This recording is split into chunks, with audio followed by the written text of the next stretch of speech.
Hello and welcome to BB on Blast with me, Gaz. And me, Lindsay. Now there is a plague on this podcast tonight. Totally fucked. The BB hacker hacked my computer to begin with, and it started out with a flashing question mark. And then that was like a Pandora's box. That was so weird. I thought, what the fuck is this? And then I just removed Lindsay from the call and she couldn't get back in when I was just trying to unpin her video. So here we go again. How rude. But yeah, we were like 3 hours in at that point. No, not really. Only not even 3 minutes, luckily. Yeah. I don't think we started that great anyway, although this is probably worse. So, BB, we were saying we don't like Big Brother Canada when it goes our way. We want to moan about it. Yeah, I suppose actually it is sort of going rather well for viewers like us this week. In a way, like it's entertaining, but then the people I like are going. Oh god, so it's a mixed bag. I'm a little. Well, we'll come to this later. Actually, I won't talk about this now.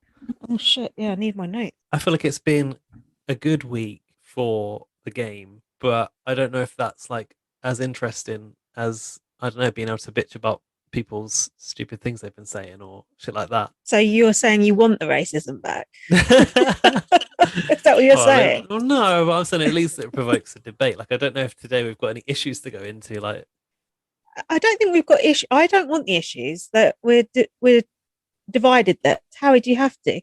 But I want to have good TV to talk about, and if it's you want not good TV, people saying offensive things, so much the better. Although we have got some of that this week too. Harry, what the fuck? Oh yeah, we just got onto that podcast here. Yeah, I was saying that I watched live the eviction, and it kind of ruins my experience. Why does it ruin your experience? It just reading other people's opinions. I just think I don't agree with that. That's not my opinion. I don't want to hear that. I just want to spout off my own opinion on my own podcast. Is that where you chose to look at the hashtag? Yeah, help! I've got a tail in my face. I mean, that should be part of the enjoyment of watching it at the same time as everyone else. No, I don't think I experienced Big Brother in that way. I don't. And then it's funny because I was just listening to a podcast. I do enjoy listening to podcasts about it, and Taran was saying, like, oh, you don't get that excitement if you don't watch the live feeds of like not knowing who's going to stay and go. Like, without that, what's the point in watching? If you know what's going to happen, what's the point in watching, to me? But that's just me. That's just how I know what's going to happen, as in, if you've watched the live feed, what's the point in watching the show? Yeah, and you know, like the veto, who's won the veto and blah, blah, blah. I just think it just makes it boring. Yeah, makes the actual show boring, which the end product is the actual show. And on the other podcasts, it's always like, it's all about the live feeds, the strategy. To me, it's about sitting down and watching a good TV program.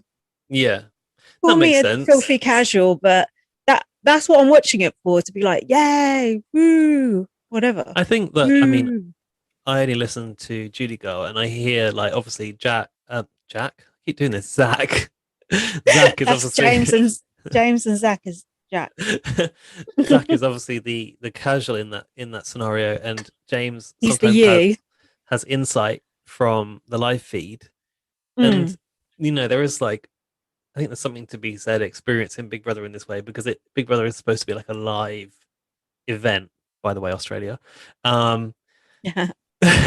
So, like, I feel like you might feel that you get more of it if you do watch it live, and you get more out of it. You undoubtedly do get more of it. You get a lot more, and it's a completely different experience.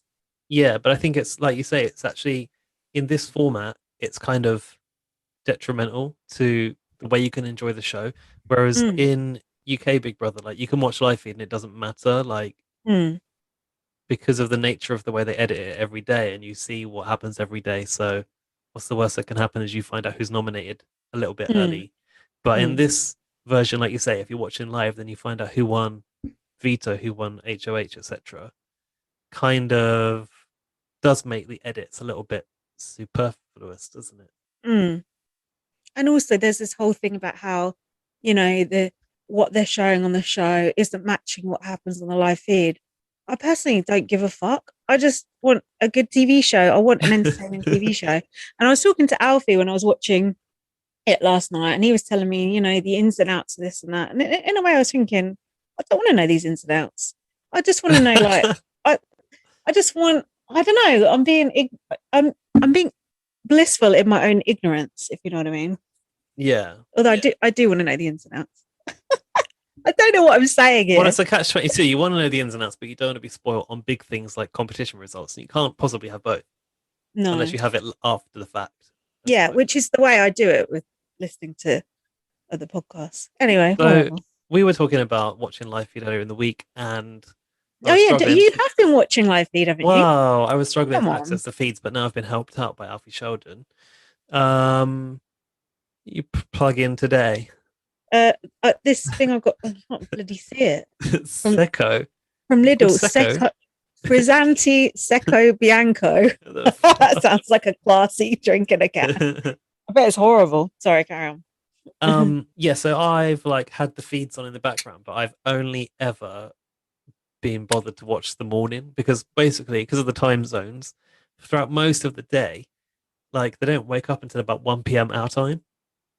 So I've seen a lot of people sleeping, which in a way is nostalgic. Oh, that's the best bit. yeah, because I remember putting on E4 at night and seeing people sleep. But that's actually quite nice. But in the morning, you're never really going to hear strategy talk or game talk. So I can tell you about Tara's morning routine where she puts about 1 million creams on her face. But I can't tell you any insights from Tina having a talk with whoever in the storeroom because I don't watch that much of it. That's the shit. I want to hear the morning routines and what they're saying in their sleep. And this is the thing. And when I thought about what I enjoy about watching Big Brother, it's just like watching people. So actually watching people get up in the morning kind of suits me. Even if I was watching live feed, I probably wouldn't be there focused in on a strategic chat. I'd be more interested in what Jedson's making for breakfast this morning or something. And I'll get that and I'll get the condensed version of the strategy in the show anyway, right? And the funny thing is, if there weren't the spoilers on the live feed, which I know is an oxymoron, I would watch the live feed as well. On BBUS, when they used to have After Dark, which was that 3-hour show, I used to just watch that a week late. So I was kind of getting the best of both worlds. They do produce that for Canada still. Yeah. Yeah, but it's only on the website, I think. So I was going to say, I'm not access that anyway. for us. Anyway, let's get into the notes because we need to get on. So it was the whole flip where they were going to flip on Josh and then they didn't, and they had the whole flashback of what happened. Oh yeah, this was actually a really good episode, wasn't it? Yeah, I've got that written down too. Where LaToya decided to flip, but didn't want to expose the sunsetters. Yeah, she couldn't quite pull it off, could she? No. I've got a quote. We're doing the flip. Are you on board or not? She went around being like, we're doing it. Are you on board? And then Victoria's like, no. I like that though. Someone actually bothering to do something, strong arming people, making a move. But the fact that she left the next week kind of doesn't encourage people to sort of do shit like that in the future, does it? Oh, well, you say that, but actually there were two strong plays here, weren't there? There was LaToya trying to flip and then Victoria resisting the flip, which for someone to see someone like Victoria stand against the strongest alliance in the house was kind of the story we never get to see but always want to see, I thought. Thank you. Agreed. I was so shocked that it was happening that I almost couldn't believe it because it's so unusual to actually get what you want and have what you want happen. And to have someone put under pressure and still just do exactly what the fuck they want. That was fucking cool. The only thing I'm worried about is I think Victoria's now fucked this week. Oh yeah, she's completely fucked. Rohan said it was an absolute scramble to go and get the votes to get me out the door. Someone's been watching BBAU. The old scramble came back. Oh God! Yeah, and they've been saying something else from BBAU quite a lot as well. What else have they been saying? Strat chat. Come on, guys. The strat chat. The line in the sand. That is not Big Brother Australia. That's Canada. It's Veronica. I just sound Australian when I do it. Or the line in the I sand. keep getting that confused with something else. Oh, turn over any leaf is what you get. That's it. They sound familiar. Oh, I liked this, and I bet you did too. Um, What's when that? they were showing the flashback, and it was like 30 minutes to the eviction, Oh yeah, I 50 like that. the Big Brother eviction. voice. It's like exciting. It felt like it was all coming on top. And Alfie told me that, see, this is some inside information that's interesting. They did the nom ceremony like a day earlier than they normally do. I don't know if it was just to like put pressure on them, but that's why that conversation was so heightened. Oh no, hold on, that's The something else. veto ceremony. Never mind. The veto ceremony, I think, wasn't it? Moving on. Um, Is that the five. voice of Big Brother on that voiceover? That's what I don't know. Yeah, but it's a recording, isn't it? But is it actual Big Brother? Yeah, that's the actual Big Brother. Oh, good. The other ones are just his little helpers. Haven't you heard? Yeah, 5 minutes before they had to do the vote, right? Yeah, the vote. The eviction. Latoya, It's the confusing eviction. because it's the nominations episode, but it's a flashback. That's why it's a bit confusing. So 5 minutes before they have to go and make the decision, Latoya basically concludes that they don't have the numbers. And apparently this flipped back and forth like 10 times.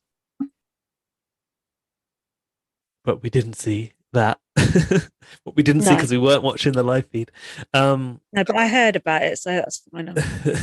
And then Kiefer like pulled this stupid ass move, didn't he? Where he goes and tells Kyle that it's Victoria's idea to flip the vote.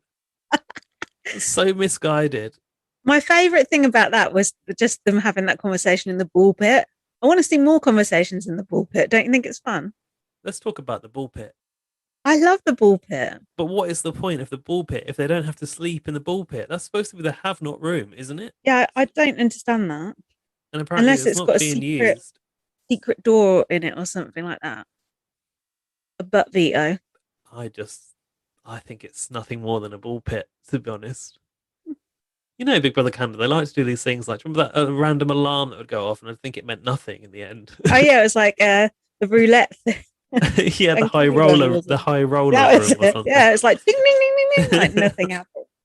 Thanks for nothing, Canada. Yeah, I know. Just like this Teams twist that just ended after 2 weeks.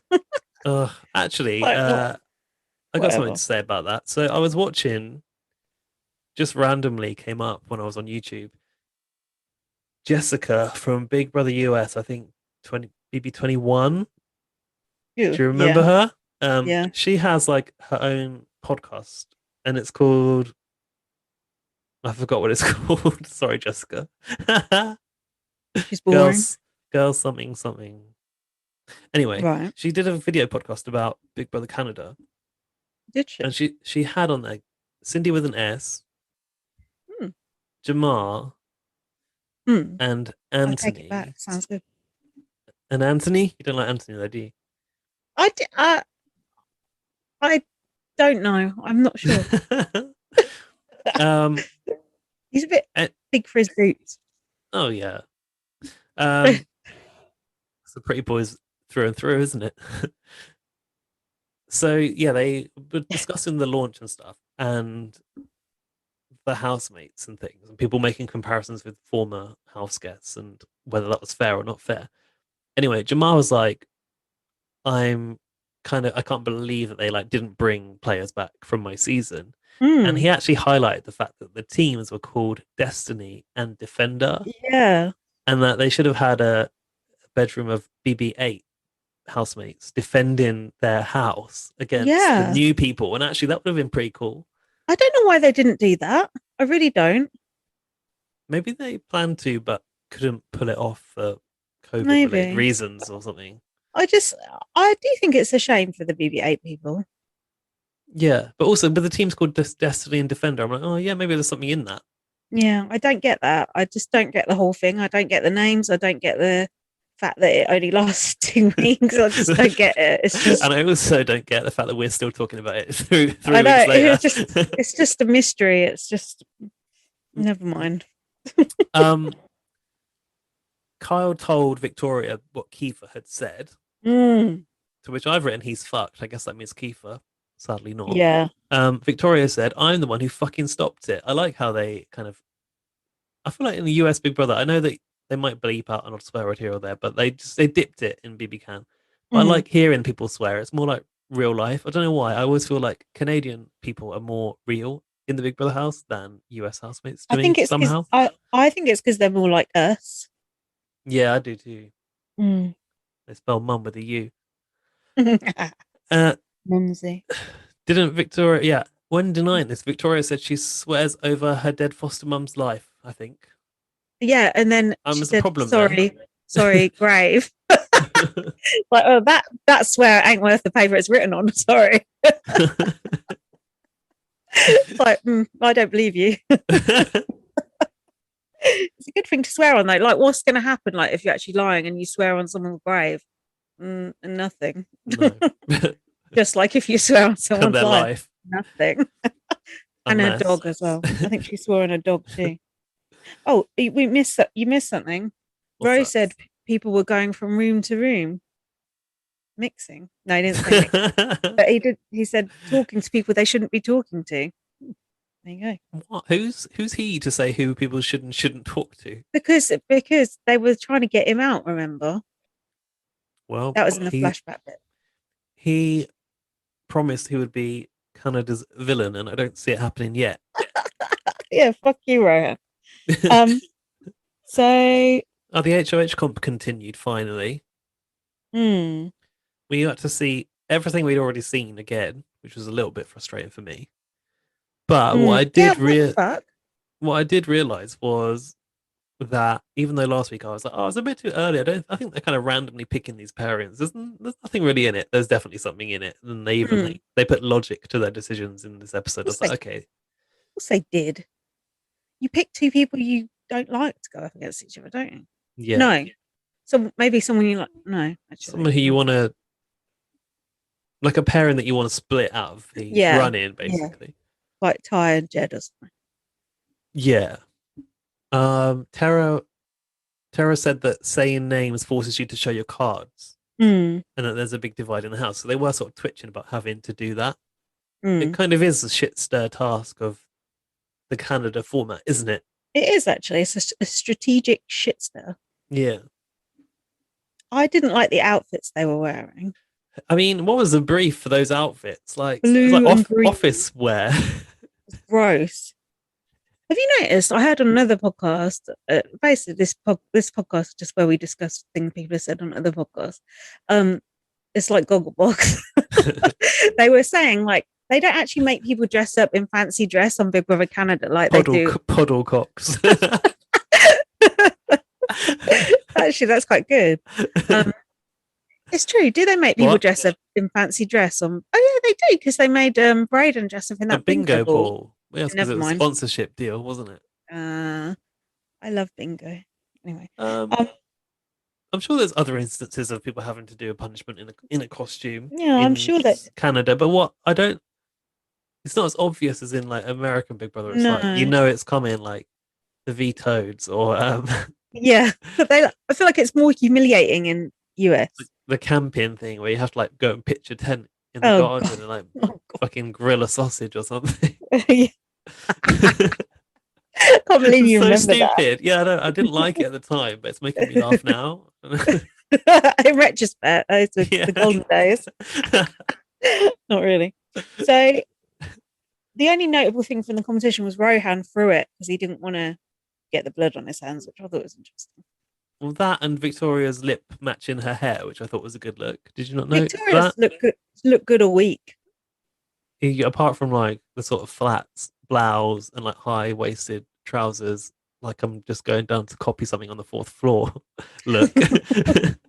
No, I was thinking more of the pink. I like the pink lipstick, the pink hair, the key earrings. I like. Oh, the key earrings are good, especially for HOH. So Victoria won, and she won a gift card as well. I'm not sure what that was for. Oh, the lottery, didn't she? Was it for the lottery? The lottery that sponsors it, yeah. Right. Now, why have I got Maison de Slop written down here? Is this to do with the HOH? I don't know. Is that where Victoria's going with their gift card? So Victoria said, now what do you do when things are going to get a little spicy? Do you know? Get some mayo. Get a tall glass of milk, apparently. Oh, well, similar. Near enough. Are eggs dairy? The everlasting question. And then they're not. she went in the bedroom. I don't know if it's Destiny or Defender, I forget, and it doesn't matter. And she was celebrating with Kyle and Ro, and then she said, "Kiefer put a fire under my ass," which I quite enjoyed. Under my ass. Oh dear. Did you pick up on in this scene the fake tainted love music? No. I wish I had. Tainted love.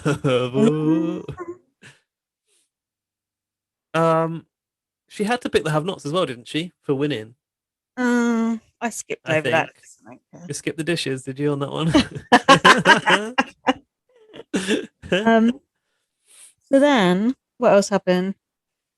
Brazen and Victoria, they are now in an alliance called Maison de Slot.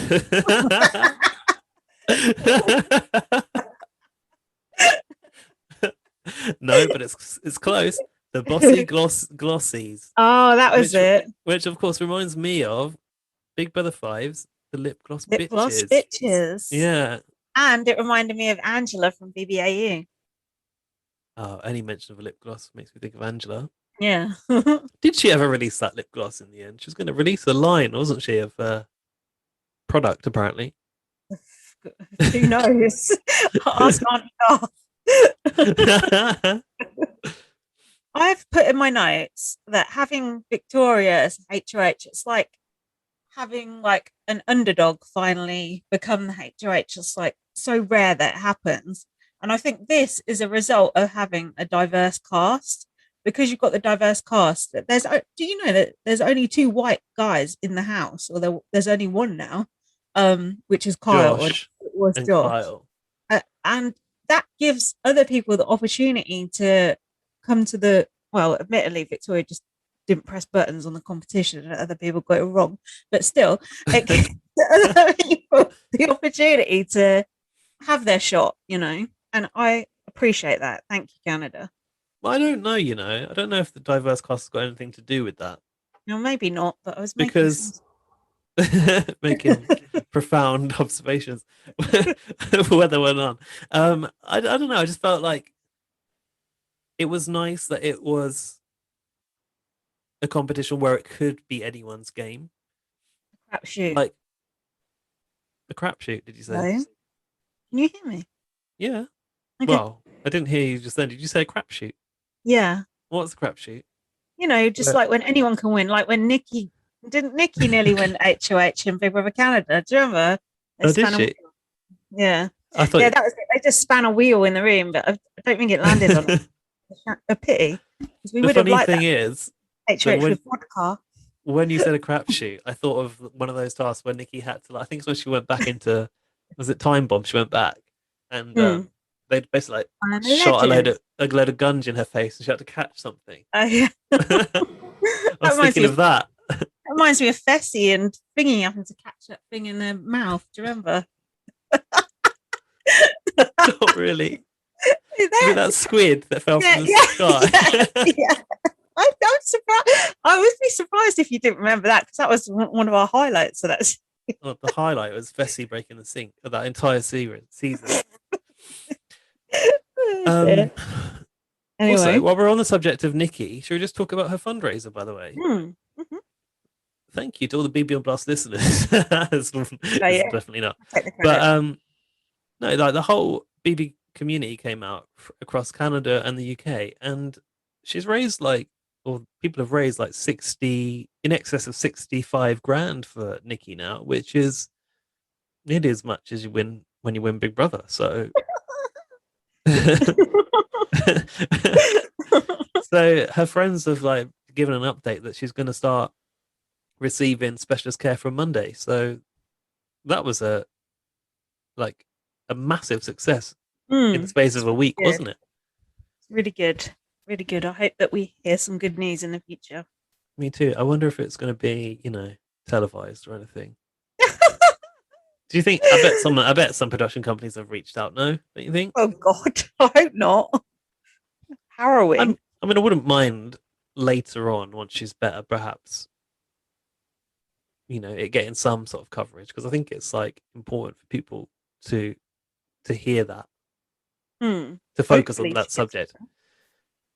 Hopefully, she gets better. Did you say? better. Yeah. Yeah, hopefully. Anyway, I'm a Big Brother Canada. I just wanted to mention that. Yeah, no, it was a good point to mention it. So Kiefer said to Kyle, "Do you want to have a chat?" And Kyle said, "I don't have anything to say to you." Um, Kiefer was trying to blame Tina and Tara, and he said, "I'm playing Big Brother, boys." Kiefer's being a bit of a rat right now, isn't he? Kiefer does my head in. Oh, he's the worst, isn't Do you he? know what? Of all the people that I wanted to win HOH, he was the bottom of my list. I I was so know. annoyed that he's won the HOH. No, he's always under the cosh. He's like, "Ooh, please like me." It's like, oh, stop. Annoying. He mopes around. I just want him to go, and now he's got the power, so he's obviously there for another 2 weeks at least. He's got the power. No one's going to come after him either. Um, He was failing at that damage control, though. Didn't it all kick off after that? it did awful. It's like Kiefer and Latoya were talking on the couches at the top of the stairs, and they said, "Oh, we should have got rid of Ro." I hate when people do this when they don't do something, and then afterwards, "Oh, we should have done." Jack is the worst for doing this. It drives me fucking mad. Should have done this. Should have done that. What's done is done. There is no Yeah. shoulda, woulda. Move on. But also you couldn't. That's why you didn't, because Victoria was not committed to it, so it wasn't going to work. You can't say Latoya didn't try. No, she did. But yeah, no, it failed. There's no point. There was literally no point in sitting around moping about that as well. Annoying. And then Latoya said we should have just kept it between ourselves and done it. And I thought that would have been good, like a secret flip. Like they hadn't told the other people in the house that they were going to do it. And if they had the numbers to do it, that would be good TV, right? Did they have the numbers by themselves though? I don't know. Oh, if they did, then yeah, I think they did. That is a valid point. They did, but they were trying to hide the alliance. So that's why they were trying to get some other people involved. So that I think that's where they come unstuck. That alliance is fully exposed now anyway. Oh, that alliance. DOA. Tina is like the secret go-between now, isn't she? Even Tina's had enough of that alliance. Yeah, and also apparently like Tina and Latoya were kind of running that alliance to begin with, right? But yeah, I think it was inevitable that Tina was always going to fall to the bottom of that alliance. And I think in a way you're always going to be, it sounds stupid, but as strong as your weakest link. Even if you disregard that person as your weakest link and you don't like make them feel included in a meaningful way, that's a massive threat to your alliance. So that's a real mistake of the Sunsetters to sort of like let it get to that point where Tina drifts off and is basically now intel for the other side. And Kiefer is doing that as well. He's flip-flopping. And you think he'd flip-flop even more after everyone voted him out in his own alliance, but probably still just be a little bitch. People voted him out in his own alliance? Yeah, when Latoya got evicted, like Ty, Jed. Yeah. Well, I bet he probably thinks, well, I knew it was going to happen. You know what it's like. Spineless. I didn't expect the cool kids to keep me in anyway. Kiefer said the line has been drawn. The line in the sand. And Latoya said, as long as only one of us goes out, we've got the numbers. And then Kiefer said, I just wish I'd won. Shut up. You didn't. Then Victoria got her HH room. That's Victoria getting her HH room. Victoria's my favourite. Okay. You putting that out there for me to agree or disagree? Well, just seeing what you think. Like, you don't have to agree or disagree. Do I need to have an opinion? I guess I like her. I don't have strong feelings about any of these people. I've just realised. I That's kind of did, how I feel too. I did enjoy Latoya's game actually, and I do feel like she's a loss I for the know, show. I definitely. I don't like Kiefer, I'll tell you that much. I don't like Kyle. I think he's a waste of space. You can tell he's the Hmm. replacement. What about the eyebrows? Do you like his eyebrows? Is that all he is? Eyebrows. I do like a strong eyebrow, but I think his are too strong. More eyebrow than face. I feel like Rohan might be likable in some capacity, but I don't see much of him. Not sure about that. Austin, I don't like. She's smug. Ty and Jed, just too arrogant, especially Jed. Beth, do not like. Shit, the only person I like is Victoria. She don't go next week. What about Oh, Tina. I don't like her. Tina? Sorry, No. sorry, Alfie. What Braden? Oh yeah, I like Braden. Yeah, Braden's but likable, but Braden's not in the show really because he's not yeah, really he's just under the strategizing. radar. Yeah, they don't show him because he doesn't do anything. So it's like, But what I'm hoping for Braden is that he like comes out fighting later because I think he's potentially a strong player in competitions, but he's probably waiting for his moment. But unless he's got yeah. the support of other housemates, then what's the chances? Like at the moment, I feel like the Sunsetters are still going to run this show, this house. Mm. Yeah, I think I by the liked, time he makes move, it's going to be too late. yeah, I think that I think I like Tishon. Sorry, it's Mm, for Tishon sure. and Jedson, but I think that might just be because they're attractive and they're possibly not that entertaining people. I like Ty, but I don't like He's a Jed. nice guy. Why don't you like He's Jed? Do you think he's too nice. arrogant? I don't like the way he spoke to Victoria. I'm going to tell her what to do. I'm going to go sort this out. I'm going to do this. Bitch, you did nothing. So fuck you. You did nothing. And she did it. She got you to not use the veto and she did exactly what she wanted and she evicted your second closest ally. So stay there. Yeah. To be honest, if even in terms of play, Victoria has made the strongest move so far, and she's also the most entertaining person in there. So therefore, she's the best housemate this year, Told right? you. I'll Correct. That's the right answer. tell you what, if you watch the live feeds ever, what I've noticed is there is never not a camera on the feeds on Tishon and Jedson. They're like the Why? golden boy. I just feel like they're the golden boys of the series. I just feel like, Mm. obviously, Alfie loves them. Fuck knows why. oh, does he? Yeah, he was sending me a video of like them and Latoya and their wonderful relationship. I was just thinking, I just think no, that I like the fact that sometimes you know who production kind of yeah, and has the back of. I like the fact it was an all black alliance because let's face it, normally you can't have an all black alliance because there's only one black person in there. So I Yeah. like that aspect of it. But personality wise and TV wise, Latoya was good, but Jed and Ty not so much. At least Latoya was like fucking, rude to people and just wouldn't kiss ass. That was entertaining. Although probably didn't pay off in the long run. No. Yeah, like in theory she was a strong player, but really she like blew her load too quickly, didn't she? Yeah, she refused to kowtow to Victoria, and that was an issue. Yeah. So right, come on, what else happened? And Um, Kiefer was thinking that the best play was to tell Vic to put him up. I was like, why is he doing this? He's like, um, I want to be true to my word. And what's he apologizing for? He was so oh, apologizing for because he something. let down his kids by lying, and about in the bullshit with Kyle that Victoria was trying to push the flip. Yeah. Well, then don't say that. Make the story up in the first place, then you fool. It was quite unfortunate for him that Victoria won the HOH just after he said that. Oops. Oh, and Beth went up to Victoria and was like, "Oh, when did Kyle and Ro ever talk to you before? Like, they're only talking to you because you're HOH." And Victoria's just like, yeah. But it's like what Beth was saying was so transparent that she was doing the exact same thing. Do you know what I mean? Why? But why was Beth saying that about them? Because Because she she's was in trying to alliance get with them. no, she was trying to get Victoria to go after Kyle and Rohan, not the Sunsetters. Oh, she was saying Kyle and Rohan only talked to her Yeah, now because she said yeah, HH. Yeah, yeah. Okay. Yeah. Sorry, misunderstood that.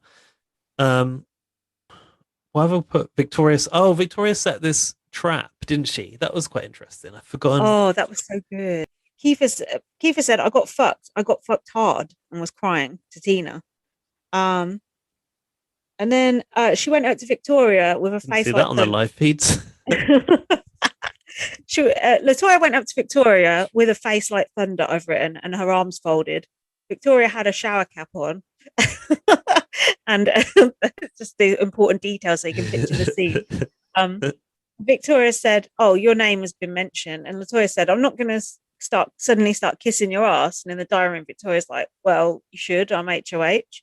Okay, that's what I was quoting. Yeah, Victoria in the Victoria diary said room. this. Victoria said this pitch sucks, and then Latoya said, "My goal is not to be going after the strong females in the house. Females, you can tell she's a cop referring to women like that.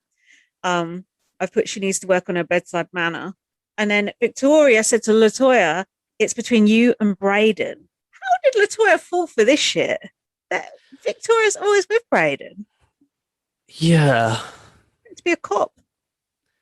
So Latoya told Beth and Jedshon that this is the target for Victoria, herself and Braden. And then Beth suggested they put a target on Tara Mm. with Victoria Mm-hmm. for the sake of saving Latoya. But like, why? I Mm-hmm. mean, that's naive to think that Victoria would go, "Oh yeah, actually, I won't put Latoya, who's a really strong player, up, and I'll put Tara up, who's like nothing to nobody." But Gaz, normally in Big Brother, this is exactly what happens. Someone, an outlier becomes HOH, and then the muscle, Jed and Ty go in and like, no, you need to change your mind. And then the person goes, oh yeah, okay, I'll just change my mind. And normally they fucking do it. So the fact Yeah. Victoria was just like, look, it's my HOH and I'm gonna do what I'm gonna do. That was so cool to see. I really appreciated that from Victoria. Austin why was Austin bitching about Beth to Braden? Because Beth was hold on. Hold on. Oh yeah. Jed said, let's give her alternative targets. Fuck off. Beth told Austin that Braden was Vic's target, and Austin reported back to Braden. And Braden was like, "Oh, I knew about this." Braden wasn't bothered about Victoria doing it because he knew it was a plan. Yeah. And then Victoria took Braden to Wendy's. I thought you were putting him on the block. This don't add up. Sort of like, sorry, I'm putting you on the block, mate, but yeah. have a burger. It's a peace offering. And Victoria got a video message from. Oh my God, this was so weird. I thought her gay best friends. I'm so glad you said it. Who turned out to be her boyfriend and the boyfriend's brother, who is her best friend, which is really fucking weird. I honestly thought they were a couple. Me too. They look gay as fuck. I'm glad it wasn't just me. Yeah, MVP, Matt, Victoria, and Pat. Okay. Most valuable player, that means, doesn't it? Then Braden told Victoria they can't trust Beth, and now they know Latoya is working with Beth. Gaz, that was so good that Victoria. It was very clever. Gaz, I don't understand. I just need to step back from the picture. This enabled Victoria to find out that Latoya is working with Beth. That worked out perfectly. The fact that it was Beth that went to Austin. Gaz, why don't people do this more often in Big Brother? I don't understand. Victoria is a mastermind. I whenever someone does this, I always think, why don't people do this more often? It's so clever to do that. It's like the Colleen Rooney of being in Big Brother. You put that information out, just that one person, yes. And then it comes back to you. Yeah. It's ... Latoya's account. Yeah. Anna. Exactly. So it's funny how written down in note form, I find it impossible to understand. However, during the show, I was like, "Wow, yeah," and then I try and read it back, and I'm like, "Huh?" I'll talk you through it. So then Ty was talking to Victoria, going, "Oh, don't put Latoya up. If you put someone up as a pawn, you're essentially saying that if you go home, that's okay with me." Well, yeah, it is okay with her, and I'm not sure that's the message you want to send. That's a veiled threat.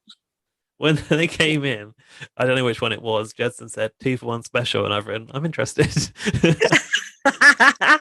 Buy one get one free. I can see what you're concentrating on, and it's not this emergent strategy. So I'm trying.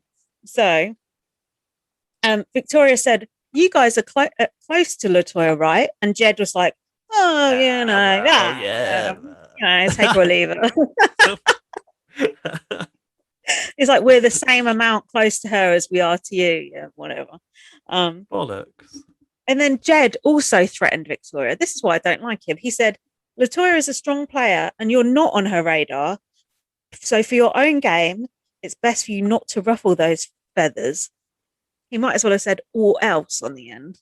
Well, the thing is, I actually don't think that Latoya would have been putting Victoria up anytime soon. Either way, if that's Victoria's target, that's Victoria's target, and it's up to her who she puts up. Yeah, I agree, but I also think in spite of that, you don't only have to be targeting your next biggest. Well, the person that's coming for you next. Like Victoria's a threat in the long. I mean, Latoya's a threat to Victoria in the long run that she's identified, and it's actually better to try and get them out when they're not coming for you than when they are, right? I think In a way. Victoria was pissed off about, not about the flip per se, but about Latoya trying to strong arm her, I think. Don't you? Yeah, these were the. I mean, the nominations were the only logical two for Victoria because they both fucked Mm. Victoria this week Mm. or last week. So then, They're trying to convince Victoria that Latoya wouldn't put. Oh yeah, that's what you've just done. yeah. Victoria in the diary said Latoya is a threat in this game, and I want this HOH to be meaningful. Yes, that's what we want. Mm. I know it wasn't the result we wanted Latoya to go, but I'm just grateful for someone to actually fucking do something in the game for once. Yeah. BB22, literally nothing happened for an entire series. Also, if the Sunsetters take no damage for the next couple of weeks, that's it. The Mm. game's written, right? Yeah, you're right. Yeah. Yeah, we need the back and forth. So Kiefer then come up and was like going, "Oh yeah, put me on the block. I need to clear my conscience." Ugh. I can't believe Kiefer's got kids. He seems like a kid himself to me. Does he to you? He's like old though, like old young. He I don't don't look know. old to me. He looks like a Like a big, teenager. big baby. Yeah, like an overgrown teenager, with a Yeah. mullet. Um, and Um, then there's some good go on. stuff here. No, Is go it on. Victoria? Is it Victoria say in the diary room? I think. Yeah, go on. I think it's the diary. No, maybe it's not in the diary. But I think it's to Kiefer. She said, "I'm a Big Brother super fan. I'm done with the flip flop shit, and I'm going to cut the head off the snake." Woo! She said to Kiefer, "You are safe this week," and she is gone, which is Mm. true. Yeah, but she didn't say who. She was like, "Do you know who?" And Keith was like, "No, I haven't got a clue." And then didn't bother to ask. I was like, "Wouldn't you be like, oh, who is it?" What do you mean? Do you know who? Like she was saying about her target, and he didn't bother to ask who it was. He was just like, "As long as it ain't me, I'm out of here. See you later." Didn't notice that. Yeah, did. Yeah, what happens when you cut the head off a snake, Gaz? It can't do the tongue thing. Maybe it does. Like a chick, when you cut a chicken's head off, it still runs around, doesn't it? Snake like. You never know. Victoria said, "I don't want my HOH to be a waste. Let the games begin." Oh, that's how she started the nomination ceremony. That's bold. I like that. She said that in front of everyone. Yeah. Yeah, she's gone this week. She's back. I don't know. Maybe she said it in the diary. I'm not sure. So then she put up Kiefer and Latoya. She put up Kiefer for lying and Latoya for flip flopping. And she said, "I can't have that flip flopping on my HOH." I thought that's such a good reason to say you put Latoya up just so she doesn't flip the vote when actually you're trying to get Latoya out. Victoria is smarter than she looks. No offense, Victoria. I've got Yeah, I pink mean, hair. I'm crazy. yeah, yeah, I think that says a lot about how we judge people on like physical impression, and Mm, it's not necessarily fair. mm. No, it's not at all. Well, it's like Tina. Like I know I'm not the biggest fan of Tina, but she's obviously a lot better than at the game than I thought she was going to be. Than I just Carol. thought, Carol, oh I, God. I've put that Kiefer was Carol 2.0 for begging to go on the block. Um, at the end here, I've written Latoya could win the veto. Kiefer probably can't. Hmm. Kiefer seems to be winning a few things. Victoria then said, I hope this tells you how important it is to keep my name out of your mouth. Things are about to get spicy. And then she touched her butt and went, She did it like KFC advert animations. and then at the end, Latoya said, working under pressure is what I do best. It's like, all right, not The Apprentice. Should Before we go into the next episode, can we please take a break? we have a wee? Yeah, I need a wee. I'm going to get another drink. Yep. Are you going to pause? And we're back. Hello. I need to tell you something actually. Oh. Because we were just having an off-air conversation. It reminded me of something. So this time last year was obviously lockdown. It's been like a whole year. It's like an official year of I'm this year as well. yeah, it's like an official year since this all started, really, isn't it? I think. Yeah. Since it was declared a pandemic. And do you remember that I was like, my biggest concern when it came to the pandemic and lockdown was whether or not I was going to see Khalees. Do you remember? Oh yeah, the milkshake. And the milkshake, the milkshake bar she was going to do in London. And then they cancelled the live show. And do you remember I was like, do you think they'll still do the milkshake bar? Because like they didn't say anything about it. So I contacted the venue and they were like, no, we're not doing that. I was like, oh, shit. Basically that gig got postponed like twice. And the new date was supposed to be June the 29th. So if the roadmap for the UK is to be believed, then by then everything should be fine, right? With no restrictions anymore because Corona will be gone.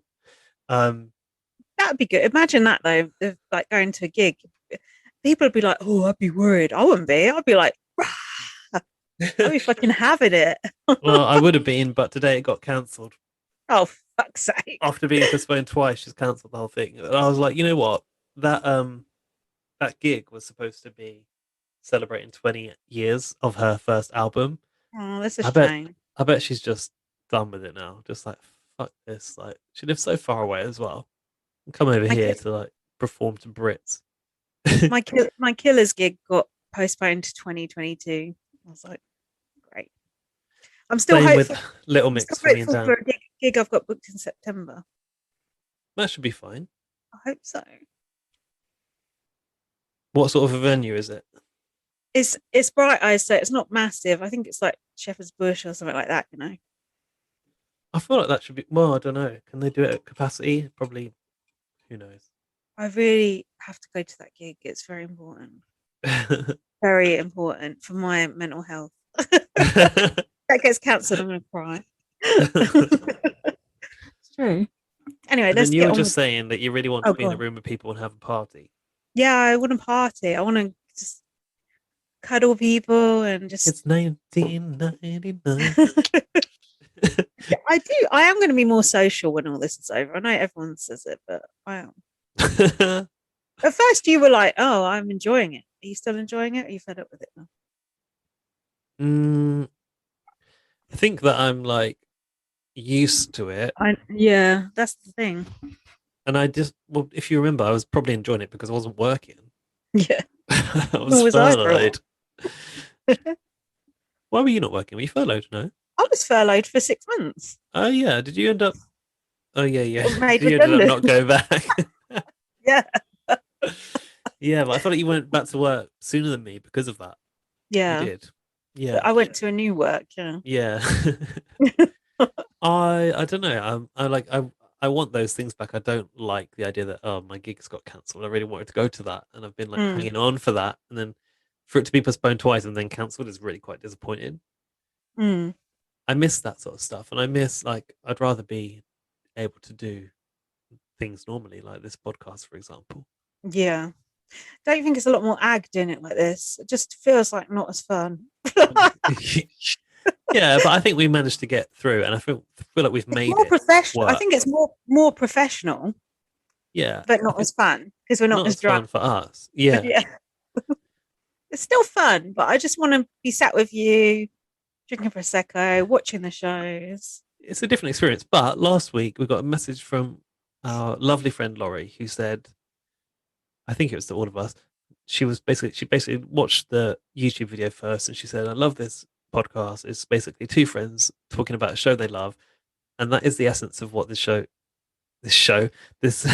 our show is about. And hopefully that still comes across. And if Laurie said it, it must do. But yeah, I think it's just a bit different. But I think we're making the best of it, especially since we got swanky new mics and signed up to Zoom. Thank I, you, I, Zoom. I think I'm getting bogged down in. I think I'm getting bogged down in the podcasts that I listen to, and just like, oh, we're not strategic, and we're not this, and we're not that. But we've never been that. We've never Oh, why are you talked. worried about that? Oh, I don't know. I feel like I'm thinking, oh, we don't know enough. We're not like, but we I pride don't know. ourselves on not knowing enough. I know. I don't know. Normally, I'm like, oh, but for some reason, I'm like when I was watching it live, I was thinking, oh, I don't know all the ins and outs. Like, who cares? I don't know why I'm getting bogged down with that. No, I don't know where you are either, because people people who want that will go where that is, right? Yeah, it's weird. I don't normally give a shit. I don't. But I think this also, is just my mental state. might be. To be honest, I'm so low energy, and I think that's got something to do with just the way we live now. Hmm. I've been kind of ill for the last 2 weeks. Oh yeah, you had a COVID test. I had a COVID test Oh, just as sorry. routine. Is that private? No, no. I had a COVID test because we are having to test. Everyone in my area has to test because of the Brazilian variant was discovered around here, apparently. But my COVID Croydon test came. variant. Oh, you're not in Croydon. No, I am actually technically, but that's a private matter. Oh, sorry. It's a big place. I think you'll be all right. um, yeah, I so basically Dan and I tested, and then Dan got his results. He's like, "You got your test results yet?" And I'm like, "No," and I'm feeling a bit ill. I was like, "Oh no!" It just took like maybe 3 hours later, probably because they're testing so many people right now. Yeah. But I thought, oh no, they haven't got back to me because like I don't know, they think I've got it or it's inconclusive. And they have to test again, but there's no COVID for me at the moment. Do you know when you have to go back into the office? No, nobody's said anything about that, and I'm not looking forward to that. Mine's But September. oh really? Mm. I don't think we're gonna have to go back, you know. Or at all. No, I mean we already like moved office to something where there's not enough space for everyone, so it was gonna be more of a sort of, well, they call it agile working, more like a hot desk situation. Mm. I Mm. think it's gonna carry on. Mm. That's good. Hmm. I don't mind. I do want to go back to work a couple of days a week. 2 days in and 3 days working from home would be good for me. I would like one day at the most if I have to. But it's handy to go in sometimes and meet friends for a drink and stuff like that. That's the sort of stuff I miss doing that you just take for granted. Yeah, I suppose I'm not that bothered about that. For me, going to work is an expense. Yeah, no, I totally agree. But if you're working from home and your friend wants to go for a drink, you're like, Especially when you live where we do. Yeah. yeah, I'll be living even further out soon, the middle of nowhere. Anyway, let's press on. Veto episode. You got no notes. I've got no notes. I watched Okay. this while I was working. Okay, I'm going to talk you through it, and This let's is see the what you joys of working from home. You can't watch Vita while you're working in the office. let's see what you can. I've done it before on the computer, just to minimize it. So not in my current job, obviously. So Victoria's real target is Latoya. Latoya thinks it's a stupid move, and Vic has made an enemy of the Sunsetters. Who cares? One of you is going home, I've written. Latoya said to Keith, "You've already made your friends and family proud," i.e., like just throwing the towel. Was the subtext of that conversation. Shut up. Um, this was when it kicked off. Rohan walked in on them and they were giggling and they were like, you'll find out tonight. There's going to be fireworks. And Ro was like, what was that fireworks bollocks? I don't know. I felt like it wasn't edited very well. I couldn't work out what was going on. Perhaps Kiefer bought in some fireworks as luxury item. I've written here. Perhaps he's going to do a fireworks ceremony to bless the hallowed ground of the BB Canal. God. Jesus. I put here, I hate Ro's accent and I hate Tina's accent. There's some Canadian accents that really the Irish ones. It's just too guttural. It's just, you don't like the Newfoundlanders. I don't like that accent. I'm sorry. Peter Brown has that accent too. He's on a podcast. Just his accent was just Peter Brown's like very nasal. It's very like talking about like Newfoundlanders. They're like the Irish sounding ones. It's like, what's that thing again? Deed-eye ears. What's that one? Oh, was that Will guy? Remember? Deed-eye ears. what's the call? I can't remember. Oh yeah, that. I remember shit like that. Oh, I don't know. That's our USP. Remembering the dumb shit like that. Remembering the dumb shit, but not remembering everything. Oh, Deed-eye ears. I've got to do Laurie's our catchphrases if we have time. So anyway, Tina told Kyle and Ro she heard they were going after the girls. I've put she'll be okay then. Meow. Wow. No, she's not a girl because she's old. She's a woman. Not yet a woman. Although she's only 2 years older than me. Kyle said we've got to put our foot down. Woman. I've put please not another house meeting. Kyle was being mildly intimidated. Sorry, I'm not okay with everyone calling a house meeting when something doesn't go their way. It's like it's annoying. It's Stop it. Poor sportsmanship. Stop it. It's like I'm telling, isn't it? I'm telling. It's like that. Yeah, like if you're going to go against me, we'll get it all out here in front of everyone. Yeah, like, that's not Big Brother. Let's see what Big Brother thinks about that. I'm telling. So Kyle was intimidating Kiefer in the storeroom. He said, "Want to tell us what's going on?" And Kiefer was like, "We're making stew." Stir fry, I think he said, didn't he? Oh, stir fry. Yeah, like I didn't say fireworks. I said stir fry. Yeah. Is in the works. I said frying on this wok.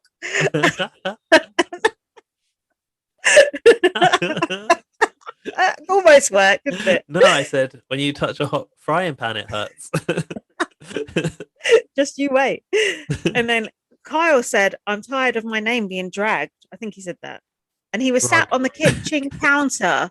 Ugh, again. Stop. Oh, it's a storeroom counter. Is that okay? Is that No. No. Especially not. They put the food out there. A lot of food in that storeroom. I saw that. Gaz, I found out some sad news today on a podcast. Oh. From Peter Brown himself, the man himself. Right. You ready? Am I? No, it's not that bad. Twistos doesn't exist anymore. They went bust. Oh, that is a shame. And Peter Brown said they taste horrible. So that's probably why. Mind you, he only eats chicken nuggets, so well, can't really judge on his taste. The Twistos twist will always live on with us, won't it? Yeah, but the Twistos twist was they taste gross. The twist was they went bust. So Kiefer said to Kyle, "You're aggressive. You're yelling at me." Oh yeah. I've put he wasn't, but he was being intimidated. He wasn't yelling, but he was like a bit close. For put the frighteners on him, innit? The eyebrows. get the eyebrows out. Put the frighteners on him. Such a weird turn of phrase. And then Latoya said at 1:16 p.m. "Don't gang up on one person. I've heard my name in your mouth. This is Big Brother, and you're supposed to hear my name in your mouth." She keeps saying that. That old line. "If anyone is kissing ass in this house, it's you," she said to Kyle. And Latoya said, "We have the names of the girls that they were trying to target or something." I was going to say, what? The names of what girls? That guy's been replaced, hasn't he? This podcast is hotting up now. The drinks kicked in. Right. And then Ro said, "I said, hey, how's it going this morning? And you didn't even look at me." And Latoya said, "Because I don't like you." on, Latoya. Brilliant, because I don't like you. Keeping it real. Yeah, keep that jewelry sweet, Latoya. Oh, never mind. Hey, how you doing? Nothing. Fucking kamikaze gameplay from Latoya there. Well done. So then Latoya went up the stairs and Rohan shouted at her, I'm the most calm, cool, and collected person in this house. And you're bringing this out of me. Victim blame. You can't say that. That's like you're pushing my buttons. Fuck off, most cool, calm, collected person in the house. Fuck off. I don't think it's cool to blame someone else for like the behavior you're exhibiting that you're not quite okay with. Like, yeah, that's your behavior. Your behavior. Yeah. Fuck you. Then Tara said a line has been drawn in the sand. Draw the line, the line in the sand. Shut up, Veronica. Tina is trying to leave the Sunsetters and ride the middle. Tara said. Tara said. This reminds me of Jerry Halliwell made a statement, and it said, "I regret to tell you that I've left the Spice Girls." Like Tina's going to do a statement. She leaves the Sunsetter. And Tara said the others put us on blast. Shout out, soundbite for the start of the podcast there. Tina got the work hump. on that afterwards. I'm sure you will. Tina got the hump, but she wasn't the one spreading the rumor. Ro blaming shouting on being on slop. To be honest, it was nothing. I'm really hungry. Yeah, sorry, I've been on slop for a week. So it's Latoya and the slop that does it to Canada's villain. Own it. So he was trying to own it in his VT, and now he's using all the excuses left, right, and centre. Oh yeah, apologising. No one wants that. So then he went in to see Keith. Keith. I'm just writing Keith because I noticed that you call him Keith. Because I can't spell Kiefer. So I just write Keith. What's that t-shirt that he's got? Keith it real. He's no Chiltan, is he? So I write Keef, even though that's not how you spell his name, just for my own Keith ignorance. Sounds like some old boy that works on a building site. So Rose said to Keith, "Can we take 2 minutes?" And Keith was like, "You can have 0 minutes." 0 minutes. Yeah, because he wanted contract. To say. Yeah, because he didn't want to chat. And Keith went, "This is Big Brother, bro. I'm done with you, dog." That's what he said to Rohan. This masculine act is painful. Yeah. And I said, he basically said to Ro, like, I'm never going to speak to you again. I thought, this is also bad jury management. And why has Rohan become so, like, disliked, I wonder? He's with Kyle, isn't he? But, so what? They're just straight and boring. It's not crime, or is it? I think it is. Should be. Or if not, we'll make it one. So then Kyle was talking to Latoya, and Kyle said, "I think we both did stuff that we regret." And Latoya went, "No, I didn't." Don't you think this seems like it's caused such a sort of wave through the shockwave through the house? And honestly, it's nothing compared to the shit we've seen happen in Big Brother. I know. It was good, but it weren't like, handbags. Not like anyone threw a cloche at anyone, was it? Yeah, it wasn't Deborah hurtling up those stairs, was it? Looking for the exit. Love, peace, and harmony. So the oddballs were formed. Who is everyone that's not a Sunsetter, basically. Yeah, everyone except Ty, Jed, and Latoya, and Keith. I've put looks like the tables have turned. The floaters have actually grabbed a life vest and joined together to start some shit. Yeah, good.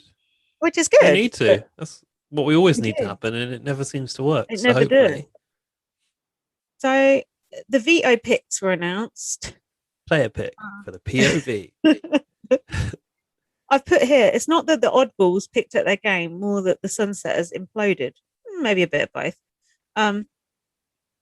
So the veto comp was this crossword nonsense. Oh, I like this. The day that you get evicted, Thursday. I like the competition, though. It was like well executed in terms of physically built. Did you not think? I didn't like that scratching noise. Set my teeth Oh, on the edge. tiles going down. Oh no, when they were scratching the clue off with the coin. That was the bingo thing. No, it was this as well. They had to scratch the clue off the wall at the start. He doesn't pay attention, viewers. Oh, I didn't notice that bit. There was 4 clues at the start. Yeah, what day do you get evicted? They had to scratch that off. Oh, why did? Oh, yeah, they did. Yeah, you're right. I know. They got a special deal on scratch. Yes, scratch coins, card giant services. coins, and freaking silver stuff. Yeah, I don't like that scratching. Oh, I feel sick. This reminds me. Didn't someone have to do a word search once and they fucked it up? Can't remember who it was. Yeah, no, on Big Brother Canada it was a similar thing. Yeah. Yeah. I It's thought the Laurie ding would like dongs, wasn't it? The ding dongs. that was it. I can't remember what her Laurie name sent was us though. that crossword that's gone missing. I thought you had it. I do have it. Yeah. When we see each other again, we can do it in honor of BB Yeah, Can 9. I mean, I can't wait for lockdown to end so I can get together with you and do a crossword. Don't be a hater. I look terrible today. I feel I look awful, like I'm but I did awake. dye my hair today, and actually my lighting's better because installed this. What's the opposite of a ring light? Square light. Like a police interrogation. It's basically an iPhone, isn't it? Isn't it a torch on the iPhone? With the torch on. Yeah. You must be blinded. Yes, the torch on iPhone. Yeah. I know it's really bright. But I looked so blurry last time. Anyway, crossword. I've put not good for me and gas. Why? It has been inspired by OLG's instant crossword. All right, that's the sponsor. When is a crossword that's not why. instant? That's why it was a scratch card. Fantastic. It's a lottery reference. Oh, so it's like scratch cards, bingo. What's it going to be next week? What other things Hey, do old people? do you remember Dominoes or something like that. Remember, was it Alfie got us the Big Brother Canada scratch card? Yeah. When he was in Canada. I've just remembered that. I forgot about that. Yeah. I think wasn't there one that we never scratched? I think you kept one that you didn't scratch. Yeah. But they should be doing another one of those with the lottery sponsoring Big Brother Canada, shouldn't they? Yeah, they should. Maybe they are, but we need to send Alfie out there again to get it. It's a no-fly zone. Deploy Alfie. And Alfie got me a little moose keyring, and now it's only got one leg. One of the legs has fallen off. No. Oh, poor Marsha. I didn't get any of that shit. Favoritism as usual. I'm nicer than you. Well, sometimes. The crossword was apparently words from the BB Canada universe. I'm sorry, but those words are from outside of the BB Can universe as well. You can't claim those as your own BB Can. I didn't see Butterfly of Death or R2 Veto. I said BB Can is more of a planet than a universe. Shush. Who was spelling out words on the floor? That was a good strategy. I appreciated that. I feel like it was Austin. And Jed said he has a crossword app on his phone. I thought, that don't sound yeah. And he plays it all the time. No, I don't believe that. I think maybe it means like words with friends. Do you remember that? Yeah, my friend still plays that. Mind you, I still play Candy Crush, so God help us. On level 4,000 or something. I actually am. So Jed won, and Latoya ran up into Jed won and was hugging him, and he was like, "Yeah, you're safe. You're safe." Oh, I wrote here, Jed could get Ty evicted if he's not careful. I foresaw it, Steve. Didn't need the live feeds to figure that one out. Vic said she will put up Ty or Beth if Jed uses the veto. I've put, go on, Vic, lay down the law. Canada voted to save someone from have-nots. It was Brayden. Fair enough. Poor Brayden. Then, 1 minute he's saved from being a have-not, next minute he's got dressed as a bull. But he did get to skip those dishes. Oh, he did. He got a nice little salad delivered. I think. Salad? Who the fuck would order that when they get taken away? That makes no sense. Jed said Beth told me Vic is acting sketchy, so I need to go and sort this out. Ugh. Um, I put the way he talks like she's weak. She isn't. Vic said Jed won't risk putting Ty on the block, won't he? I said I'm surprised they didn't see this coming because I did. Vic said, first of all, this is not a good talk. Is that a good way to start a conversation? She was getting really nervous. She was sitting on the corner of the bed waiting for him to come Yeah. in. She was like, I'm sweating. Yeah. First of all, this is not a good talk. I suppose you've got to prepare people, right, for what they're about to hear. Laying down the. It's like. Are you sitting down? Yeah, it's like, can I have a word? If someone says, can I have a word to you? God. You're fucked. So she said, oh, another good move from Victoria here. She was pretending she wanted Kiefer to go instead of LaToya. Yeah. Although I was like, they're never going to buy this. But they kind of did. In fact, they definitely did. Kind of. She was saying, if she puts Ty up, LaToya would never flip the house against him. He's the only person that LaToya would never flip the house against. Which was true and logical. Oh. He just fell over. He fell over like Joe Biden. She basically was like, Joe Biden fell over? Fell down the stairs on a plane. Oh, I didn't know that. This Pictures week? of it. Yeah, today.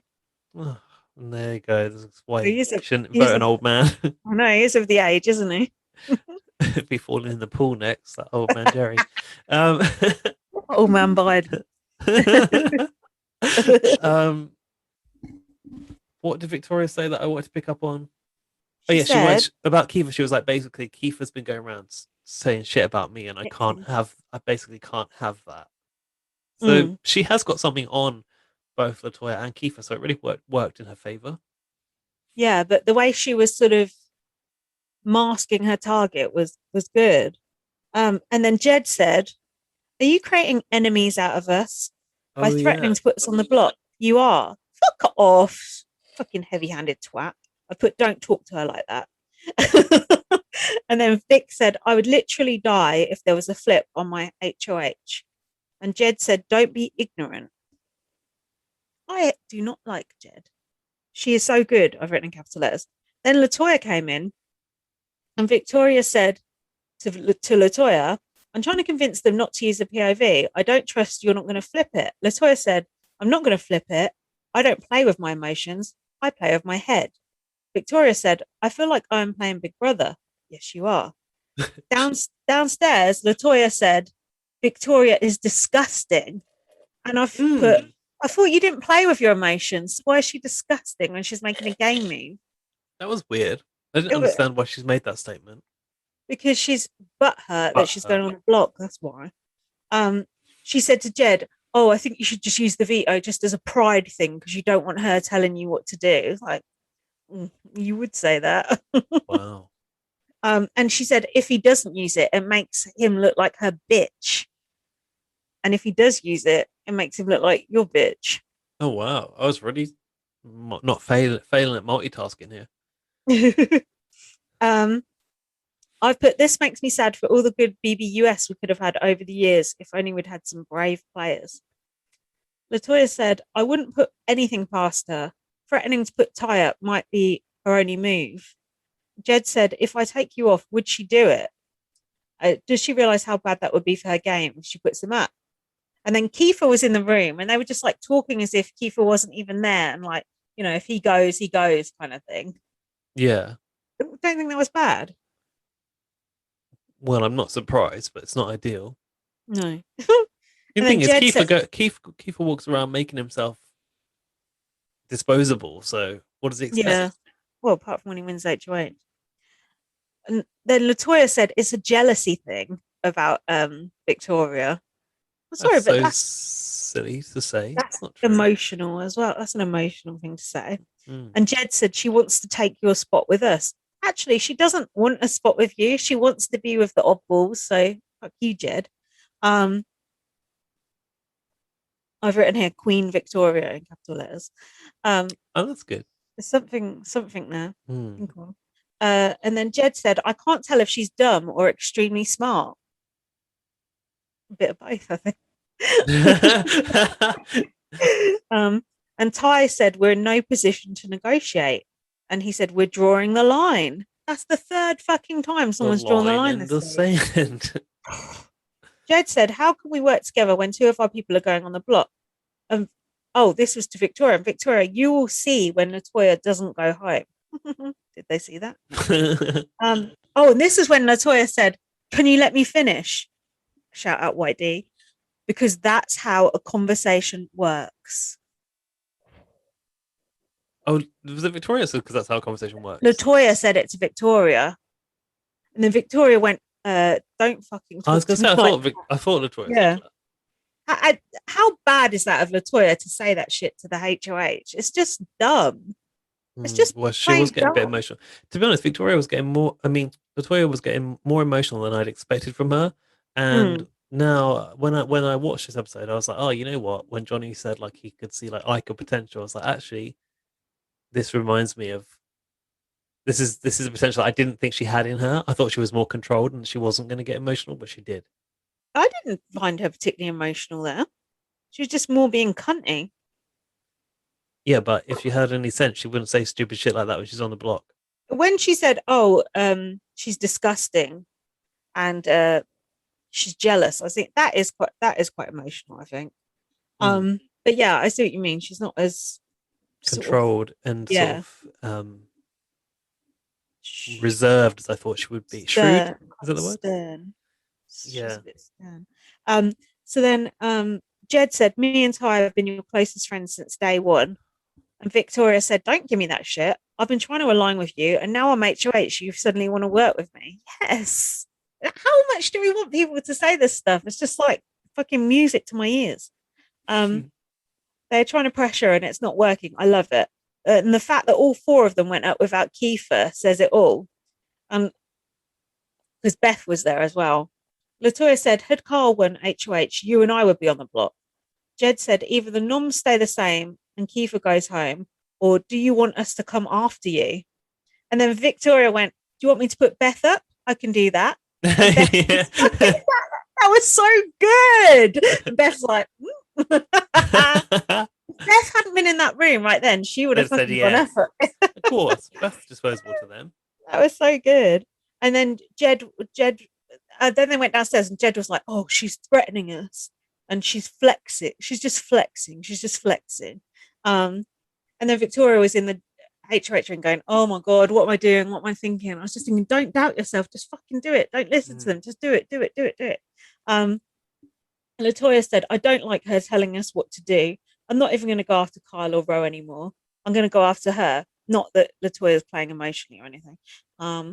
Victoria said, "Big moves only."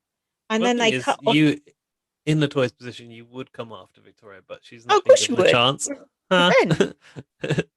Simple revenge. And then they cut off the episode before the veto ceremony. What do you think about that? I actually didn't mind it. I normally hate it, but I actually didn't mind it this time. Maybe that's what made me watch the eviction episode, because I was like, "Oh, what's going to happen?" Yeah, you're right. Normally, wait, would it normally be included? Yeah, what Yeah. it would, right? Yeah, it's at the end That of was the actually episode. that was actually a very smart move to not include that. Yeah, because it Also, actually made me watch.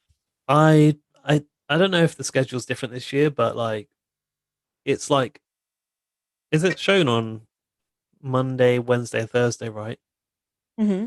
Wednesday and Thursday shows being consecutive nights, like that's a smart move for editing because it's the next day. It's not a long time to wait and it brings people back. Probably. It does, but you miss a lot of action between, I don't know, there's like a long gap between Sunday and Wednesday where they have to put a lot of material into one episode, if you see what I mean. And still we get the bingo shit and stuff like that. But anyway. Yeah. I'm having to move because I'm so uncomfortable. But I don't know if it's edited like that though, because of the fact they go in, I don't know how many days before they start making episodes. A week. That's so much time. Like, there's a lot that probably isn't seen of that first. Oh yeah, there first is. week. Believe me, I've heard all about it. Can we have a break? Because I need the toilet. Yeah, okay. And another drink. Your toilet habits are worse than mine. I'm drinking more this week. I went a whole podcast without even going to the toilet. On the first episode. Oh, did you? Yeah, I think so. Someone probably correct me on that. If someone actually remembers that, that's quite a worry. Okay, I'm going to shut the doors in case Sarah brings in a mouse. Okay, I'll be right back after this short break. Welcome back. Hi. It's time for the eviction episode. So, Who will go? You decide. normally we would sit together and watch this on the podcast. That's how we normally do things. Mind you, that was probably absolutely terrible to listen to. I think it just so, served but our purposes. yeah, I was going to say maybe that's why these podcasts seem to be getting longer and longer, but actually, maybe not, because that takes up a whole hour of airtime anyway, doesn't it? Just, well, almost. So it picked up at the POV ceremony. Oh yeah, I like that veto with the little leaves coming off of it. They're cute. What do you like about it? Well, it's like very detailed. I'm like, wonder where they got those little leaves from. Little vines. Like, did the prop department make them, or did they like buy them on eBay? Like, where do they get all that stuff? Lilliput. What's Lilliput? A place where tiny little people live, like the borrowers. I like the detail of like on the veto it's smaller, it looks like moss, but like on the house it's bigger. Don't talk to me about that veto. Fucking gross. It's an abomination to the Big Brother Canada universe. What did you think was going to happen? Did you think Jedward said? I think Jedson was going to go. Hey guys. Did I think Jedson was going to go? The parafido. Oh, did I think Jedson was going to use it? Yeah. I feel like I already got partly spoiled because Alfie was kind of like, oh, I don't want Latoya to go. And then Rowan's the song about Latoya as well. And I thought, I don't even know this. And they're just assuming I'm. Yeah, so I feel like you ruined it for me, both of you. This is why I don't like talking to people about the program. Hold on. But Rowan did get me wonderful Animal Crossing makeup this week. Thank you so much. Did you see it? Well, you sent me a picture of it and I thought it was like figurines. You can spoil me any day of the week, Rowan. In more ways than one. Oh. No, I like spoiling me on the TV program and spoiling me, buying me things. Take your mind out of the gutter, dear. No, you'd rather be spoiled in that way. Well, yeah, who wouldn't? Not in terms of the show. That's your worst thing. But you do like being spoiled in the other sense. So Jedson decided not to use the power of veto. He said that his hands had been tied. And he did say that No, he didn't. It's Victoria.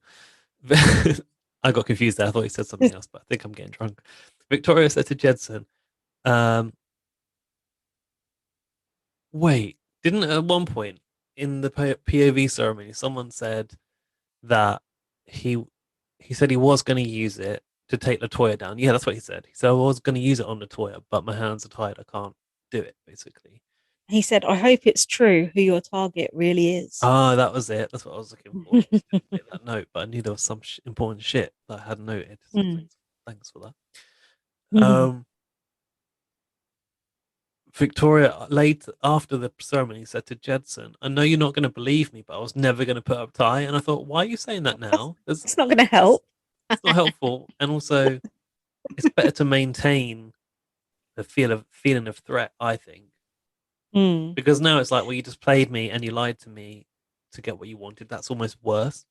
Yeah, you're right. That's a very good point. Hold on. We missed Arissa's outfit. Do you wish to discuss?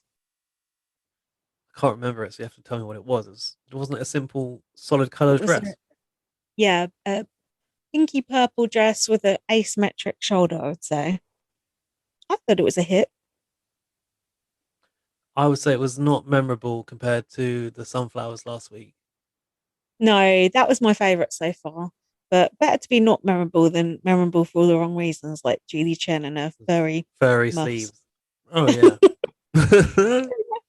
Oh, Julie Chen's been subject of goss this week. Has she? You want to touch on that briefly? You must know about the Sharon Osbourne and Julie Chen thing. Do you really not know this? Oh, you sent me a link to a thread of tweets, and I had a little look across them, and it was Mm, about Sharon Osbourne behind the scenes saying like bad things about people, mm, racist things, problematic things. What did she mm. say about Judy Chen? No, I Oh, don't really want to probably shouldn't say. repeat it, but No, some comment. but yeah, sort of Asian slurs. Yeah, I think Sharon Osbourne's just a bit of a cunt. Don't I get me wrong, know. Julie I think Chen's that's a cunt and all, but I think that's kind of Sharon Osbourne's brand, but like I know, but not to this extent. no. And then we There's a fine line. Dan dug up a video of her in an anti-bullying campaign Mm. back in like the noughties, I think, which is like not a good look when you're being explicitly racist about people. I think it come out because she was supporting Piers Morgan, weren't she? And then I think some dirt got dug up on her. So Yeah, fuck her. oops, oops. Yeah. Yeah, Racist supporting racist. I forgot that she was having a go at Judy Chen. Mm. Poor Julie Chen, leave her alone. Old um, Chenbot. I think I've got sparing notes on this one, so interject if you've got anything else. But Hold on, yeah, I've took quite detailed notes. So, oh, go on then. well, not that detailed, but My next bit is a dining table discussion. oh, that's good. Hold on, I'll pass to you then. Just check if I got anything else. I ain't got long quotes though, so you might have more than me. Oh yeah, when Jed said, "Oh, my hands are tied. I hope it's true who your target really is." That's not very nice for Kiefer, is it? Sat on the block next to Latoya. It's like, No, yeah, but hope you go. no one cares What? about Kiefer Well, because clearly, but it's he like mopes around like a and little it's sad turtle. sad sack. Latoya said she feels confident she has the votes. Come on. Kiefer was playing dead. Um, Playing dead. yeah, don't know what that means. Um, Kiefer was crying. Jed said Keith has been playing the middle too much, but he said you'll always be a sunsetter. Oh, yeah, he was crying, wasn't he? Yeah, I'll cut to you because it's the dinner table scene now. Well, have you got any lengthy quotes from it? Because I haven't. But basically, to set the scene, Kiefer, Tashawn, Jedson, and Latoya were all sitting around at the dining table talking about what Victoria had done to Latoya, and then was it Tashawn that said she got to go, bro? And someone was like, "Huh? Yeah, he said she won't be touching the jury. She's got to She's gotta go." go. Um, anything more from the quotes there? Because I've not got anything else. No, that was pretty much it, and they were just all Basi- agreeing. Basically, what they don't know is Victoria's waiting to go into the diary room, sitting on the block chairs. Apparently, they didn't even notice her sat I know. there. I think she said. Oh, I thought she said a black chair, but maybe it was a block chair. Oh, maybe it was a black chair. Could have been. Was But she wearing black? Why was she that disguised? She's normally yeah, wearing pink. guess like around the corner. But Mm, I thought it was interesting that she says she'd been sitting there for 20 minutes waiting to go to the diary room. That just reminds me of BBUK. Like, oh, I've been yeah, trying to get into the diary room all day yeah. and they just won't open the door. Um, So then when she walked past, Ty was like, "Oh fuck!" Like, did she? He was like, and yeah, then and look, then Latoya's like, oh no, she won't have heard that. nah, don't And worry, then she didn't hear. she from the kitchen goes, yeah. No, she's like, no. Tasha was like, she won't have heard it. She's like, nope. And then Victoria's like, yeah. That was Victoria must such a good have scene. fucking bat hearing. He hears everything. That was so good. That is like Big Brother in a nutshell for me. That's just like someone overhearing something they shouldn't hear, and it just someone like Ty's face. He like shit himself. He was like did the biggest fake smile I've ever seen. I was just like, you fucker, the mask has slipped. And the thing was, she like wanted them to know, but she also didn't. So he was like, Mm, huh, what? And she's like, oh, nothing. I was answering a question. mm. So then they were It just was like, so good. That feeling when you get caught out bitching about someone like that cold feeling of like, oh fuck, it's like the worst. your stomach like drops. We've seen it so many times on Big Brother, and it's always good. Um, so Hang on, then was it in the show where somebody was it Kiefer talking about Josh and Julie like potentially coming back? and Josh was still in the house. He was like right there in front of him. I think I heard this on Judy That Girl was as it. well. Yeah, that was it. That should have been in the show. Was that in the show? That I is don't so think it was it? bad. No, I don't think so. I heard it on a podcast as well. That is so bad. Fuck you, Kiefer. Um, Victoria said just because they look good doesn't mean they play good about the Sunsetters. She was bitching to Carla and Austin and said, it's war. It's war. Then we had the bingo scenes. Well, Arissa teased a ridiculous bingo task. I thought that's a good way to tease it. Absolutely ridiculous. I love bingo, can I just say? You know, I've got addicted to online bingo since lockdown. Oh, that's because you got a free deal for Foxy Bingo, wasn't it? Yeah, but since then, I've been a bingo whore. I've been around every fucking bingo site because every site you pay £10, you get like £50 off a bingo. So I've just been jumping from bingo to bingo mixing, and I have made a lot more than I've spent. I'd say I'd say maybe £100. I'd say I've made probably £500. And it's fun. It's like really fun. Like there's free games you can play and there's other shit you can play. It's like good getting all the different deals. And when you win, it's like, woo, it's like a cheap thrill. And let's face it, there's not many of those these days. Also, it's good practice for when I'm old. But it's a risk that you like play too much and then you lose the money that you got, right? Nah, I don't do that. I'm not prone to like addiction with things like gambling or drugs or drink. I just do it a certain amount and then I stop. It's true. But Billy Ross says, play responsibly. Yeah, I've never had an addictive personality like that. Like I always like withdraw. If I win like 20 Apart quid, I'll from withdraw to this it. television show they've been talking about for the past 20 fucking years. Oh yeah, and crisps, but they're not deadly. Actually. But yeah, I don't really get hooked on things like that, thank God. But yeah, bingo is actually really fun. Shout out if a bingo company does want to sponsor us, feel free. Before the bingo, actually, I got Latoya was saying she wasn't going to do a hard campaign. Oh yeah, she said I won't be kissing ass. She went up to Austin and she like did her little not hard campaign, and Austin kind of smiled at her and went, "Oh, I like your little spiel." Spiel. I didn't like it when Austin did that. I thought it was so patronizing. It was so patronizing, but I found it really funny to watch. Oh, it was funny, but I don't like spiel. Yeah, that was so rude. Now run along. I was always Latoya didn't know. That was so bad. Oh yeah. Oh, and the other thing Austin said in that conversation, she said, "Girl, I like your little spiel." Like a white person calling a black woman girl. There's just something iffy about that. Don't you think? Austin's not quite a white person though, is she? Isn't she? No, I think she's like partly Guyanan. Austin? Like not Ghanaian, Guyana. South Ghanaian? No, she ain't. No, Guyana. I think it's South America, but I'm not sure. Oh really? Yeah. Anyway, I still think it's not a good look. It was like a Christmassy sort of thing, like girl, you know, like girl, sister. I play Xbox. Yeah, it's like something like iffy about it. Brandy Glanville.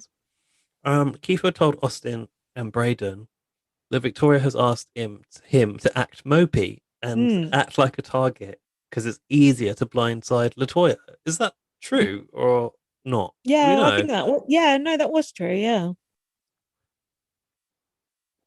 That's strange, and you don't need to ask Kiefer to act mopey. He already is. Yeah, I was going to say that. and Braden and Austin already knew about it, but they were just like playing along, like playing dumb. Oh, what are they called? Not lip gloss bitches. What are they called? Glossy bossies. Bossy glossies. We'll just call them the lip gloss bitches for ease. Bitches. So the bingo thing was played in teams, but it's not those teams. No, they're gone. So they could win a pizza party, and they could choose a member of the losing team to become a bingo ball for the rest of the week. Which, by the way, didn't you think like they've already shown Braden in the bingo ball in the intro, in the outfit, so you already know which team's lost and who's the ball. So it kind of like was a waste of time. Gaz, you are onto something here. They have been doing a little spoiler in the intro, and you know my feeling on spoilers.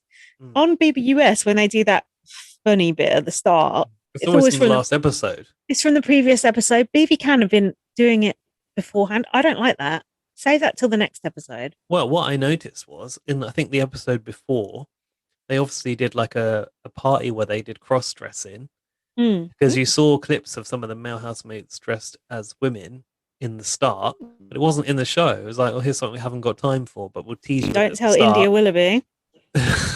Oh, that sounds fun. I want to see it. We'll tease you at the start, but you can't see anything more, which I thought was a bit upsetting because historically, men dressing in the girls' clothes is quite a sort of Big Brother tradition, really, in the UK anyway. But remember in Big Brother Australia, those twats did it. That fucking Matt. Dan and Matt. That broke that mountain Matt guy. Fuck it up. Broken Hill. Like the opposite of broke back mountain, broke back hill. Yeah. Oh, I'm on my last can of Secco Bianco from Lidl. It's actually quite good. £1.50 a can though, not cheap. Anything from the bingo? So there were like forfeits in the bingo. I've just got one written down of note, which was a very what the fuck moment for me. I've just the only thing I've written about the bingo is one simple line. Why is BB Can so obsessed with balls? And that was it. It was just such filler fluff. It was a bit BB UK-ish, but I was just not here for the filler. I was here for the drama. The thing is, I understand they need to put in sponsorship, and this is how they did it. But like, it was so long. Like, it took them so long to get a line, and it was just like so much stuff to cover. But like, they didn't have the time. They didn't have the time to cover it. But the thing that I've written, the what the fuck thing I've written is the ice cream seat. Remember that? Or was it Kiefer? Kiefer had to like sit in a bucket of supposedly ice cream, although I'm sure it wasn't really ice cream. But like I thought it was slop. It was white liquid. But it's like, why? That's not. I didn't enjoy seeing Kiefer sit in the ice cream seat, and also, is the ice cream seat a thing in Canada? Like, is that a tradition? Is that like, do you even ice cream seat, mate? Did I do? Is that like from Newfoundland or what? I need to know. I hope not. Why would it? No, you never know. Like, perhaps, like, what they called when they do like freshers have initiation ceremonies? Perhaps it's like that sort of shit. We need to get our fact checker onto this. Alfie, about the ice cream seat. I don't think Alfie knows about this. So, yeah, Brayden has to wear the bingo suit. No, I don't care about that. No. Tina was revealing that she feels like she's just a number for the Sunsetters and that she's at the bottom of the alliance. And she was talking to Beth about who the Sunsetters are going to vote out in the Expedia room, I think this was. And she was kind of asking Beth, like, what the plan was from within the Sunsetters. So obviously she's still on the inside of that alliance, so she can get that intel. But she was being very careful not to reveal what she was going to do. Yeah, and did you see Tina sort of like rolling her eyes at Beth? Well, I realized that like if you put a sound effect on an eyebrow raise, it makes it all the more impactful, and they do that all the time. That shing, you know. Yeah, I wasn't sure if she was actually rolling her eyes, but in my head, she was. I think she was. Do you know about this whole Beth, Ty, and Jed threesome thing? Only that Beth obviously kissed Jedson in the hot tub, but hasn't been kissing Tyshawn she's in kissing, bed. She's kissing Ty at night and Jed in the day. What do you think of this as a strategy? Really? Yeah, but Ty and Jed know about it, and they're sort of like being broy about it, you know. I say Beth, go for the threesome. We're here for it. We'll watch. And let's face it, we would. Well, yeah, I would, but what? Go for it or watch threesome. it. either. Actually was watching this morning as they woke up, and I realized that Beth and Tashawn weren't in the same bed this morning when they got up. Hmm. I wonder if I don't So think they're having it off. I think they're just kissing. I don't know, but I did hear on Judy Girl Pod that she made a sort of somewhat borderline problematic comment Oh, go on. I don't about know like, this. did you not hear that? But apparently she No, was because caught. I'm not. I'm one behind. What did she say? No, I think I'm also one behind. She was caught to be saying, "Oh, I've like never been with a black guy, and now I've got two of them," Oh, for which is God's a bit sake! like, what? No, I definitely did not hear that. I would have remembered it. Yeah, James commented on that. Fetishizing. Yeah, sort of. But I don't know. It's weird that they both know about it and they're okay with it. I think they're sort of. I don't know. Maybe they do want to have a threesome. Maybe it's like the new, the new normal for BB Can diversity, polyamory. You never know. Diversity of thought. I would. I would enjoy it. But yeah, um, Beth's annoying. I don't know why everyone fancies her. She's so bland. While we're talking about problematic comments, should we talk about Victoria saying the R word? We don't know in what context she said it. But anyway, apparently she was cancelled, but I don't care if she said it. She's obviously a nice person. She didn't really mean it. People say things sometimes they don't mean. It wasn't like the N word or anything like that. So give her a break. the thing is, I think like there are some words that in America they say. I don't know about Canada, but I think isn't that word okay in America still? It used to be, but I think it's not been in recent years. Is there not another variant on it that's okay or not? Maybe What's not. the variant? The Brazilian variant, I the South African variant. don't know. I feel like we've discussed this word before, Oh, and I'm sure we we've have. gone The like M word. The we've M word. said no, and we've said like oh, but apparently in America it's fine. Oh, it's like cunt over here as well. It's fine. Say it on breakfast television. say No it, one say it in a meeting. Oh yeah. By the way, apparently Dermot swore on this morning. This did. He morning, what did said he shit. say? He Oh, just big said deal. shit. Big deal. He was He didn't trending on even Twitter for that. he didn't even apologize about it Hmm. because I watched that No, this morning. nice segment there on how to make eggs. I saw. Um, yeah, I don't know. I don't know. I don't know how the context Victoria used this in, but I don't think it's cancelable behavior. Do you? I don't cancel anyone. I'm a Morrissey fan, so it's all good. So what next? Oh, Latoya in the yellow. I was loving it. Oh, she looks really good. The trouser suit thing, Mm. pantsuit, and also with a contrasting chunky necklace. That was a Oh, good I look. didn't like the necklace. Oh, I did like Come the necklace. on, Gaz, you're not really commenting on the clothes this year. We need some more equal chic back. Um, Who's been impressing you on the sartorial front? I mean, Kiefer, he's got some very nice hoodies and moccasin combos going on. Shorts that are too long for his stocky legs. I like that as a look. Uh, um, do you know what the thing is? They're actually. I feel like the dress sense in Canada is getting better as the years go on, don't you? Really? Yeah, Hold on, I'll let the cat in. been there's been Sorry.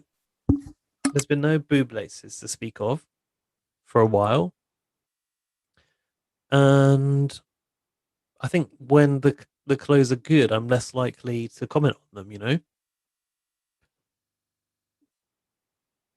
Oh no, she's dealing with this cat. Sorry. Um, I can't hear you if Boob, you're la- responding. boob, Unless you're talking to the boob mic. laces, boob laces are never go out of fashion. But did you hear what I Let's said be about? real. I feel like when the fashion's good, I'm less likely to comment. Yeah, Like that's it, true. like it hasn't been bad Like this year. Kevy Wevy's suits, Oh God. lest Wait, we was it? forget. I think that Kiefer was wearing a bad suit when he went in, and I did pass comment on the tailor and not being good in Canada on the way when they went in on the intro show. I'm trying to load a Sorry. website and it is not working for me. What website? No, I can't tell you. It's a secret. What you up to? Oh, the bill. Huh? Right, I'm back, baby. Um, Oh, why am I yellow? I hate it when I go yellow. Tina basically said that the only person she's really loyal to is Tara. I was surprised about that. And Tina currently sits in the middle of the Sunsetters and the Oddballs. And she basically decides to come clean to Tara about her past alliance with the Sunsetters, didn't she? Oh yeah. And to which Tara said, "Let the snakes fight the snakes." You know what happens then? What happens? Tongues everywhere. And then Tina said she was still shitting bricks about voting out a Sunsetter. Hmm. Nice mention for the brick there. Ah. Peter Brown was talking about the brick. It's nice Why to was he hear. going through the sponsorship of the past? Peter Brown was going on about BBUK, like going on and on about BBUK, like social experiment, and those BBUK players come into Canada and they know how to play the game. It might not be like they weren't used to the competition rules, but they know how to like, do the social dynamics and all this shit. I was thinking, oh, calm down there. Funnily enough, someone What? actually has Nikki respect Graham for knows how to play the social game. I don't think so. yeah. But it's actually funny to hear of a North American person actually respecting the BB game because normally they're just like that's a load of shit. They don't understand like that what it takes to be popular in the UK. You've got to wet the bed at least once. Why was he talking about old BB? Because they were talking about if there were going to be any late entrants to BB Can, and they said the only sort of successful late entrants there've been was Tim and Nikki, really, and Alison and the Butler. Interesting. You know? Mm. Yeah. Um, so Your the victory. vote, I've got the vote, yeah, where I've written that I really like Latoya's necklace that you don't. Latoya said, Victoria has made her intentions clear, and I hope you all honor that and vote to keep me in this house. I put the emoji like, she actually? No.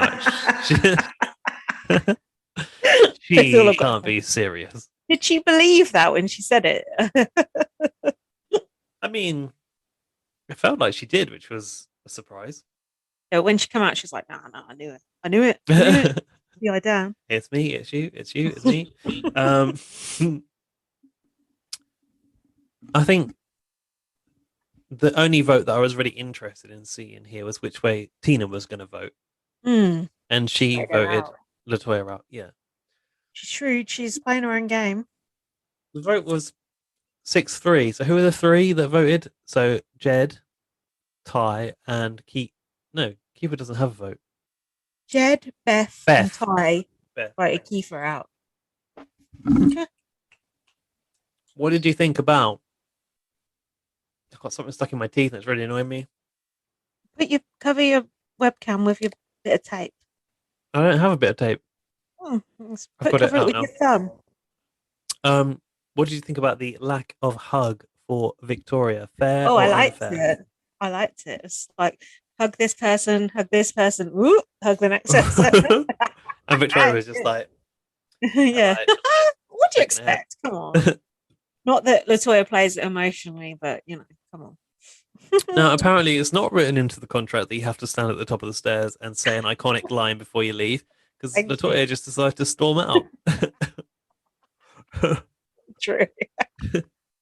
I've also noted that same thing. I've put at least no stupid goodbye thing. I put no And final screeches. it's a shame to lose Latoya. It is a shame to lose her. She's a good character. It's a shame to lose like a baller, someone who came in to really play and go hard, but they went hard and went home. I hope we don't end up with a lot of bland people towards the end, like Kyle and Beth and Rohan and Terra. white people. Yeah. What? Arissa said, "Queen, not like this. Is it premature to call Latoya a queen when she's voted out third?" I don't know what Arissa meant by not like this because it was good the way she went out. It was like epic, but maybe not this early. I could have got behind, but not like this. No, like this. I like it. Yeah. Anything else from the interview? Latoya said, yeah, I knew I was going, which is a lie. From the goodbye messages, Braden said, the Queen of Flips has been flipped on. Victoria said, your attitude ain't it. As far as Oh this game yeah, goes, you're done. that was a really strong goodbye message. So then we had the HOH comp, which was was it called seniors discount? Yeah, it was discount. It was like where you slide something a lot. I've seen it a billion times. Um, and then It he just went. needed the ding, ding, ding, ding, ding music. Ding, ding, ding, ding, ding. What music did it have? I don't Nothing. even know. Something like no, it wasn't. I don't know what it was. Quite chilled music, I think, because it was supposed to be like Mm, old people on holiday, wasn't yeah. it? I thought there were some shirts in there that Jack might like. Yeah, I actually like. I think it looked good in those shirts. Tie. Jedson. Oh. Tie. And no, I'm not a fan of Jedson. He's a bully. Ooh. It's a strong word. I wrote I do not want Kiefer to win. Dot dot dot, and then a simple FFS was how my notes ended. Well, the only reason I thought it might be interesting is if Kiefer got the hump with his own alliance because they all, let's face it, they all evicted him Ready for him to and go. then Yeah. defects. Do you think he's got it in him? Um, not by himself, but perhaps he could be turned. Who could turn him on the other Tina. side? Yeah. Ooh, Tina could potentially, or Victoria. Let's see. I like that idea. um, it did come down to a tie though between Austin and Hmm. Kiefer, didn't it? Do you think like did Austin purposely fluff that one up, or No, Austin no? wants that power again. Thing is, But that would, If Austin had not like played in exactly the same way as she did before, she should have got a 10 again. No, yeah, yeah. No, but I think it was just a fuck up. do you But think that? Austin being at HH going to be boring, don't you think? Um, Not necessarily, because though she's not exactly an oddball, she's more of a She is an oddball. yeah, but she's a bossy glossy first, isn't she? Whatever it's called. Oh, right. We Um, need the red string. Which I alliances? yeah, I still think that she would take shots at Ty and Jedson given the chance. Yeah. Which I Um, want to see, but Alfie's like, I love Ty, I love Jedson. well, don't What? all, but you know, eye candy's not enough in this Exactly case. like, okay, they're all right, but you said you enjoyed Um, them getting a haircut earlier. oh no, I just like seeing them how seriously they were focused on getting the edges sorted out, and that they were both doing it for each other, which was kind of for me the conclusion of the what's going to happen with our hair conversation. What are edges? Says the white person. So like this line, the line Oh, of okay. your hairline basically, Oh, and okay. shaving out anything that is not in line It's more along the sort of, whole along all of the edges. it says more sort of square, kind of if you've Yeah, got like squaring afro off hair. and Yeah, straightening up, like yeah. touching up the lines is probably a more regular occurrence I than a thought it was, full on cut. I thought it was that. I just wanted to double check. Yeah. Um, do you think that Tina purposely overshot the board so that she didn't have to reveal herself? This Probably. I thought so. I She don't think really she wants to be HOH. She wants to be behind the scenes mixing. is also beneficial for everyone that Tina stays in that position. Yeah, because they can get the information on both sides. Yeah. What do you think of Tina? Um, I mean, like is a strong word, but I'm I'm okay with her. I feel like recognizing that you're the bottom of that alliance is, you know, I've got respect for that because so many people would just stay in that bottom position and eventually be picked off. So the fact that she's wised up early and is making moves elsewhere, I think is commendable, and she's playing the best game that she could be playing at the moment, I think. She's obviously, quite clever. And, I don't necessarily like her as a person, but if she's going to be a good gamer, then I I'm don't here think I for it. know her as a person, but I'm here for her Yep. because she's obviously LGBTQ plus, and I like that representation. That's my people. Mm. Yeah, and I'm here for her just because she's, middle aged like me. Come on. That's what she said when she went in the house. She said I'm middle aged. She's she's 40, isn't she? 42. I don't. Is that middle aged? I Mid- don't think so. I don't Or think is you're it? middle aged till you're at least like 50 odd, do you? I think not. Yeah, I think that's about right. Hmm. 50 odd, surely. I've got some little tidbits for you if you want them. Oh yeah, go on. Yeah. From other podcasts or from? Yeah, from other podcasts. Okay, yeah, go on. You normally give me this at the start. Why did you choose to reserve it to an Because end? I thought we might run out of time, which maybe we have. We run out of time. We don't No, have a time limit. I know, but I thought we might be tired. But now I'm drunk, so I'm like, let's carry on. Also, we got through that eviction pretty quick. Yeah, good. So, I knew, do you know, I knew that even though it was in theory a good week in Big Brother, it was a boring week to talk about. I kind of knew that. I wonder why. I don't know. It's just like not that much happened, although a Hmm. lot happened in the game. It's funny Not because much. I was so excited about what happened with Victoria, but when it comes to talking about it, yeah, my excitement was just like whatever. It was so good at the time. It's like you can't recapture that moment. That would have No. been a good one to watch live together. Yeah. So something I found out is the housemates enjoy giving each other massages, and I thought you'd appreciate that for the BBUK times. Oh, the red shorts. Yeah. You got to love the massage. You've got to love massage. Stalwart of the BB Nation. Who's massaging who? That's what I want to know. I don't know. I didn't write that down. We'll find that out from Alfie. I've got some ancient Josh news. Oh, good. I've been dying to hear more from Josh. I'm sure you have. Housemates are getting annoyed because he's making them cups of tea too much. That is Oh, annoying. do you know what? Making someone a cup of tea, that's like giving someone £1 million. He said that. Gemma Collins to Tiffany Pollard. Dipping that biscuit in that hot salty tea. She goes, really? Gemma's like, yeah. That is iconic, to be fair. That is not iconic. Um. Oh, Matt, another. Matt from Bibi Spy would say otherwise. Oh, I don't know why he likes Jim Collins. So something else another podcast mentioned was that they got rid of the shortlist section from last year. That's good, isn't it? Remember that? The shortlist Going of up. nominees.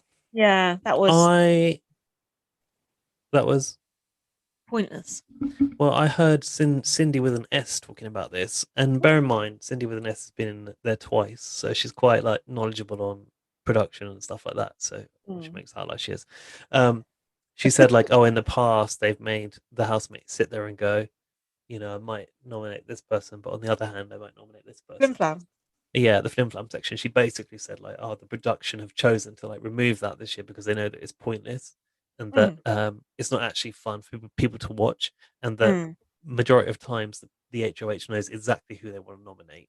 So And they've talked about it for the past 3 days. yeah, and like for the housemate in that position, when it comes to like having to do that, it's like an act, so it's fake, and the audience know that too. That's what Cindy Yeah, with an S said. I reckon Arissa probably got rid of that part, don't you? Yeah, probably. So this I learned. The next fact I learned from Julie Girl. This is a good juicy bit of gossip. Josh was talking about all the STDs he'd ever had. Oh Did you yeah, hear? Did you hear he this? had apparently he had gonorrhea, but it's weird that in America they still say STD, whereas it's STI here. I still say STD because I'm an old person. And apparently I had work in the gonorrhea. fit. I work in the field of sexual health, and Yeah. I can assure Yeah. you, STI is the politically correct Oh, terminology. I believe you. He had gonorrhea and his dick was dripping. That don't sound good. Now, that doesn't sound. um. Oh God. Go on. Don't get fired. Talk about this responsibly. No, it's nothing to do with my job. Speaking from experience, Even better. Experience of what? Having gonorrhea. oh, fuck it, yeah, fuck it. I've had gonorrhea. I don't really know what gonorrhea is. Me neither, but I don't want to know. Does it make your dick drip? Well, no, not in my experience, but perhaps I had it in a different way because the thing with gonorrhea is you can obviously like get it in different places. Can you? You can get it in different parts of your body depending on what has been where. Right, got you. So I It's had it in my my favourite bit of the podcast so far. I had it in my throat. Oh, was this or before? I'm sorry, you're going to have to Oh say no, that you just cut again out then. because yeah, Oh I was going to no. say you absolutely went shrill and Oh distorted. no. What did you just say? Was that when I knew you or before? No, you knew me. You knew me very well. Oh yeah, I remember when you had that throat issue and another issue too. Oh my. Well, let's not go to the other issue because I don't even No, remember what that is. I But don't think that was sexual in the end. It was something else. you'd have to tell me this off air because I don't know what you're talking about. But Carry on. yeah, Are you that's all. regretting your life choices right now? Very much so. Um, Anyway, no, what? How do you cure it? Is it curable? you have an injection Oh, into your bum cheek oh, and a single tablet, and that's it. oh, fuck it then. That's nothing. It's No, not like gonorrhea is. it's not like something that recurs. I think just the name of it sounds horrible. It's like gonorrhea. It sounds frightening, doesn't it? But Yeah, it sounds creepy. It's very yeah. treatable. It's very treatable. Oh, I think they should rebrand it. Yeah. I think you should talk to Definitely. your work about that. It's We'll gonorrhea. try. You just call it like the G or something. The GC. Um, Then people might want to get it, and then that'll be an issue. Maybe keep it as it is. the problem with gonorrhea was there was like a super gonorrhea emerging Oh, that was very hard to treat, and I don't really know what happened with that, but that was a concern. Like if you got super gonorrhea, you're in trouble. Super.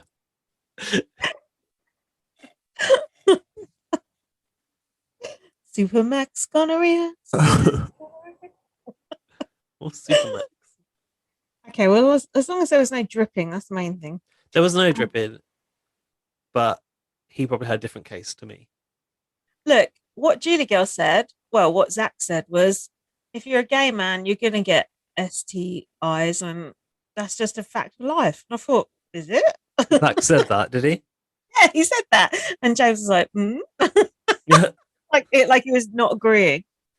I mean, To be honest with STI. you, I think it is a fact of life, and if you get one, it's not a shameful thing. Like it shouldn't be shameful. Like it has been shameful in the past. Oh, that's the thing. Even with boring straight people, you get something from time to time, and like even if you're careful, like if you give someone a blowjob, you're not going to use a condom, are you? Let's be real. So, well, you're not, are you? Otherwise, you Uh, wouldn't bother. Honestly, So, that is the weirdest idea to do that with a condom on, and can you the fact imagine? the fact that they even make them flavored is just so fucking bizarre to me. I'd be sick if I did that. Oh, imagine it. Oh, anyway, so yeah, you could protect your vagina all you like, but if you give someone a blowjob, who knows what's going on? Could be Well, dripping. I don't know. quite, and I think this is the problem. Like,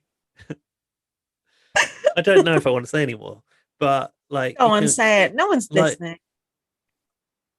like you say, you can be really careful in every respect when it comes to having sex, but you could still get an STI and it could catch you by surprise.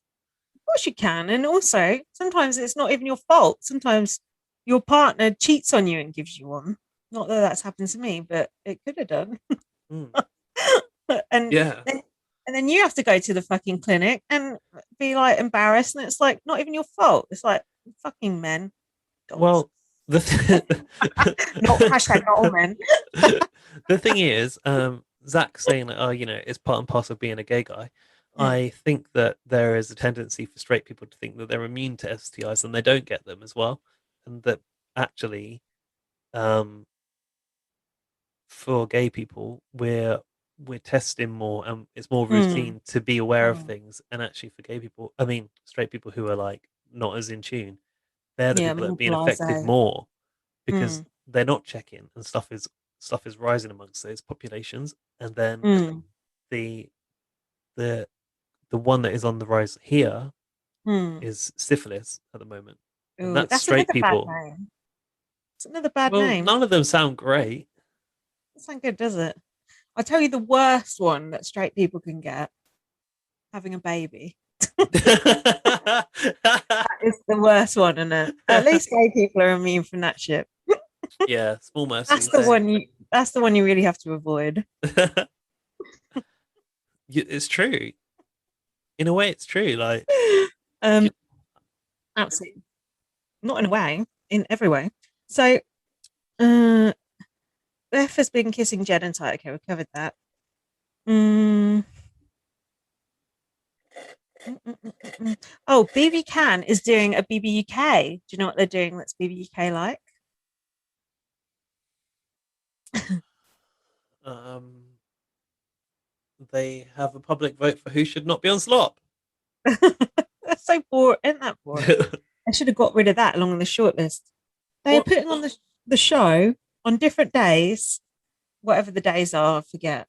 One is at 7, one is at 8, and one is at 9. Oh wow. That's good for the viewers, isn't it? Why do they do this shit? So dumb. I don't I just know thought why that they was do that. interesting.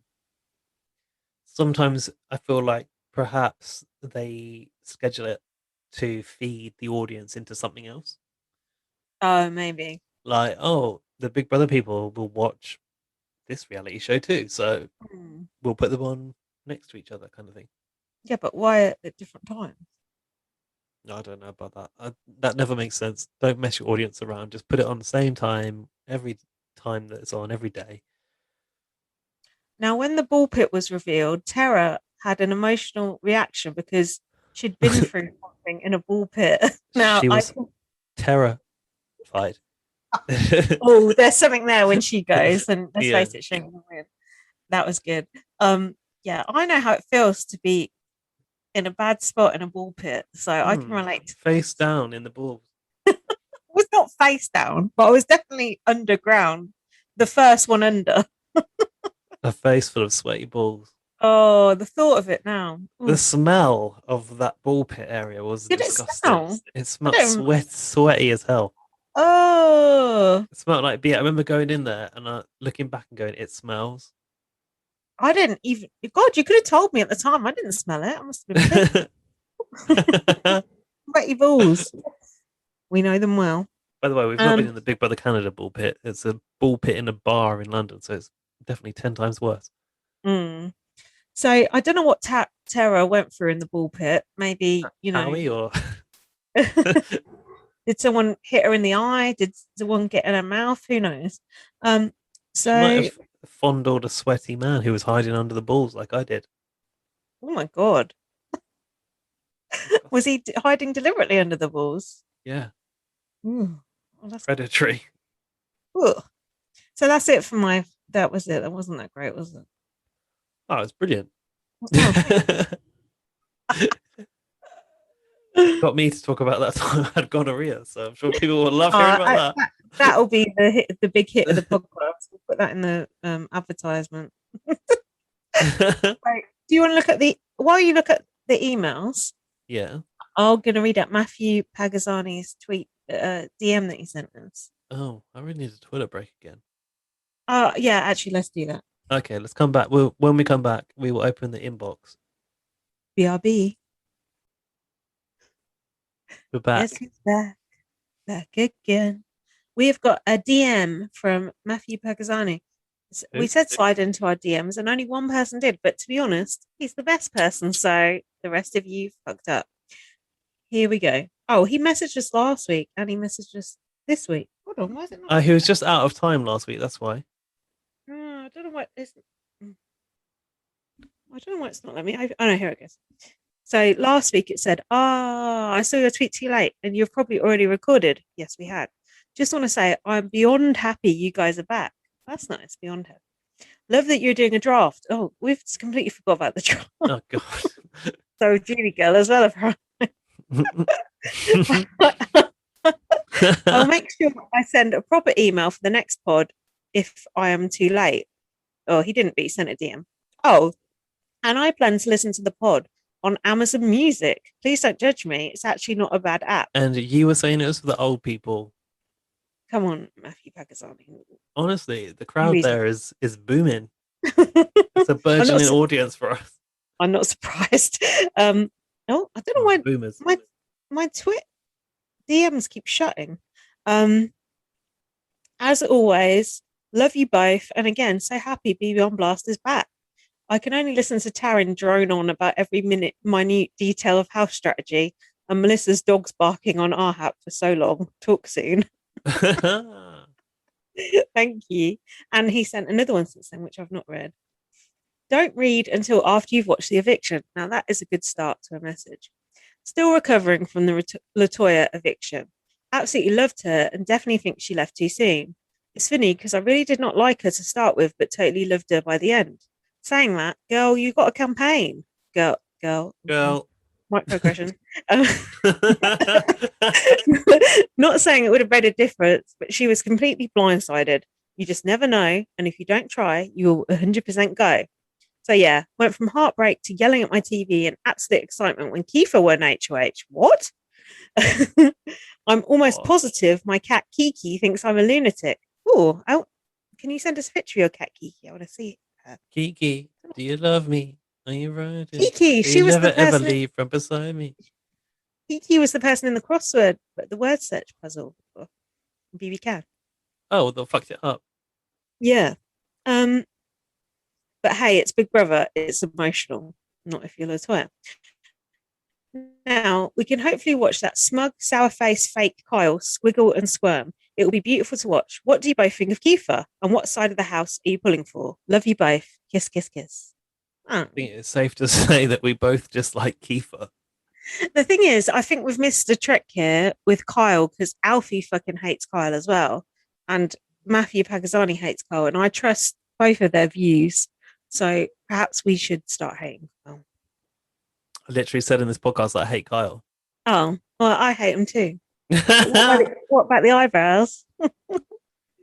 The eyebrows are inconsequential for me. Kyle brings nothing to this show. He feels like a replacement.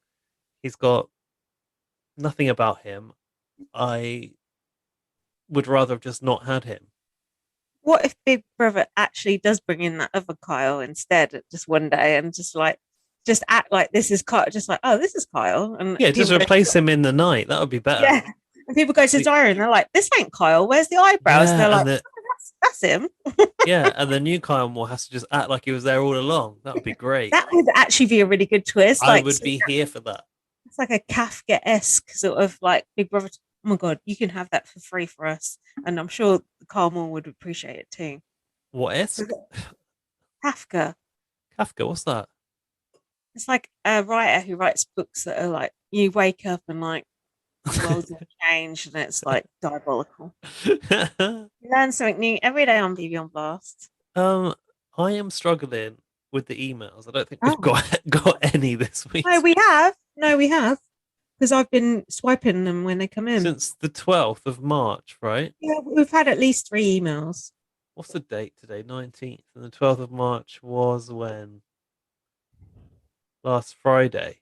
We've had emails from Braden's one's from last week already, right? We've read that already. Laurie, we had the catchphrases. Yeah. Oh, I swear we had other ones. That's it. That is it. I swear we had other ones. Well, we had YouTube comments. Had a lot of YouTube comments that were quite good. Let me just see. Braden's email from last week we've already read, haven't we? Yes. So sad. Josh went, yeah, I'm sure we had an email from Anthony from Stitcher. Yes, from Stitcher.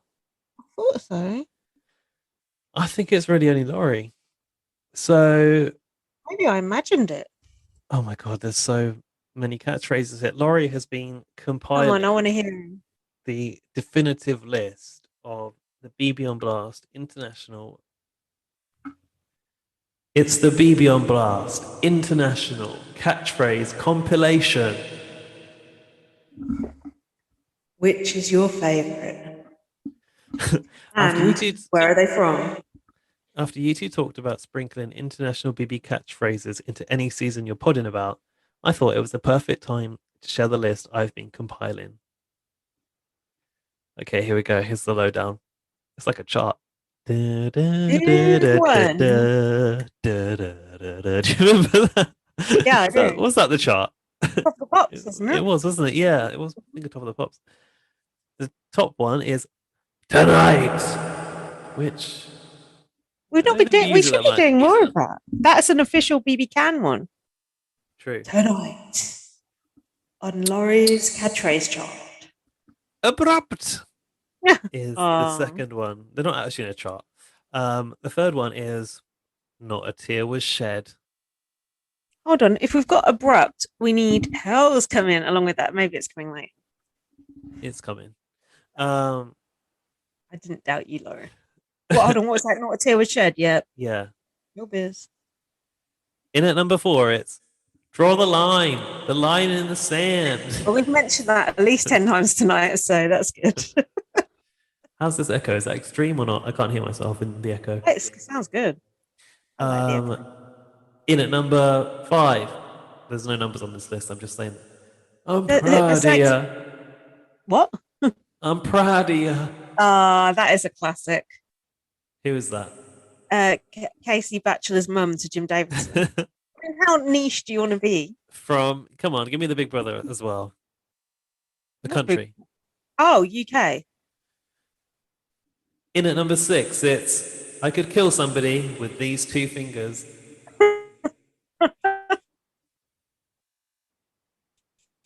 You're frozen on me. Come back. Do we? I don't think we do. I find that. Oh, I find that one quite annoying. In at number 7, it's he's mugging you off, darling. Wasn't that Casey Batchelor's mum as well? Yeah. In at number 6, it's one that I think has been misquoted. It's do you want to kiss me? All this time, and she's still not got it. I think it's do you even kiss, mate? Isn't it? It was what Toadfish said to Spencer and Heidi, like saying that they were faking their relationship, and he said, "Do you even kiss me?" It is Toadfish. I thought it was Razor Ruddock from BBK. No, it was Toadfish. It was do you want to kiss me? That was Spencer and Heidi were pretending they had sex. Remember in bed. In at number, I don't know, 8. I don't like tea and I don't like coffee. Oh God! Not even northern. I don't know why it comes out. One of yours. That's not mine. No, that's you. That is you for sure. I don't like tea and I don't like coffee. Oh God, this is another one. Thank you for looking out for my girl. Oh my God, not Casey. How has Casey Batchelor's mum got 3 entries into it? That is where BB on Blast flourishes in the minutiae of nonsense. In at number 11, it's she's got a girlfriend. All right. That is classic. It's not she's got a girlfriend. All right. It's she's got a boyfriend. All right. Laurie, write down these notes when you're sober. Who were those twins? They were awful. They were twins, weren't they? They got booted out in the toilet roll of doom. Disgusting pair. Did they get booted out in the toilet roll of doom? No, they didn't. They got voted out. They got evicted. Before it, yeah. Number 12 is Hell's Coming. Oh, classic. Out to Andrew. Yeah, Hell's Coming is so good. At number 13, it's always in the right, always in the right. Helen Wood, BBUK. Sounds like all of the things she said, Always in the right, always in the right, always in the right, always in the right, always in the right. You pigeon-chested twat. That's the next one. Because it was from the same conversation, I think. Probably. That was number 13. That is a good insult. Let's be real. That is a good insult. Helen Wood is a cunt, but she can deliver a good fucking insult. You can't deny it. And a really good haircut. In at number 14, it is you are plotting a very devious plan. That should be number 1. In brackets, or a very dirty plan. Misquoted. The ultimate misquoted. Number 15. Now listen. That's one of yours. Shout out to Davina. Most of our quotes are BBUK, it seems. Are there any BBUS ones? It's funny you should say that. In at number 17, Oh. it is. What does a snake do? In brackets, that thing with the tongue. We've mentioned that at least 17 times tonight. It's funny because all these quotes, shush, let me interject. All these quotes are like from the most inconsequential people. Do you know what I mean? Like Casey Batchelor's mum, Dominique, like like Andrew from BBUK. Like they're the people like those twins who we can't even remember the name of. Like the most stupid people. Like they're not like big hitters quotes. They're just like the most stupid thing that we've just caught on to, and it's just absolutely stupid. In at number, I don't know, 17. Don't know what the charts are. 107. It is louder and louder and louder. And if you do want to check out my interview with Stacey Francis, that's on the YouTube channel. Don't bother, it's boring. Hey, that was a good I will have you know that was a good interview. I was really proud of myself. Your interview was good. She's just boring. I can't remember what she said to me, but I thought it was a good interview. In at number 18, it's Sandy, be careful. That is a classic. From Big Brother UK 3 back in 2002. This is good. I'm enjoying this section. In at number 19, 700. It is. Don't be bitter. Glitter. Glitter. Shout out Sarah Harding. That's not even a quote. That is a tattoo from Big Brother UK Celebrity Big Brother winner Sarah Harding. Do our international listeners know about what's happening to Sarah Harding? It's going to bring the mood down, isn't it? I mean, probably not, but we had sad news. If you don't know who Sarah Harding is, she's a member of Girls Aloud. She was a winner of Celebrity Big Brother UK. Winner.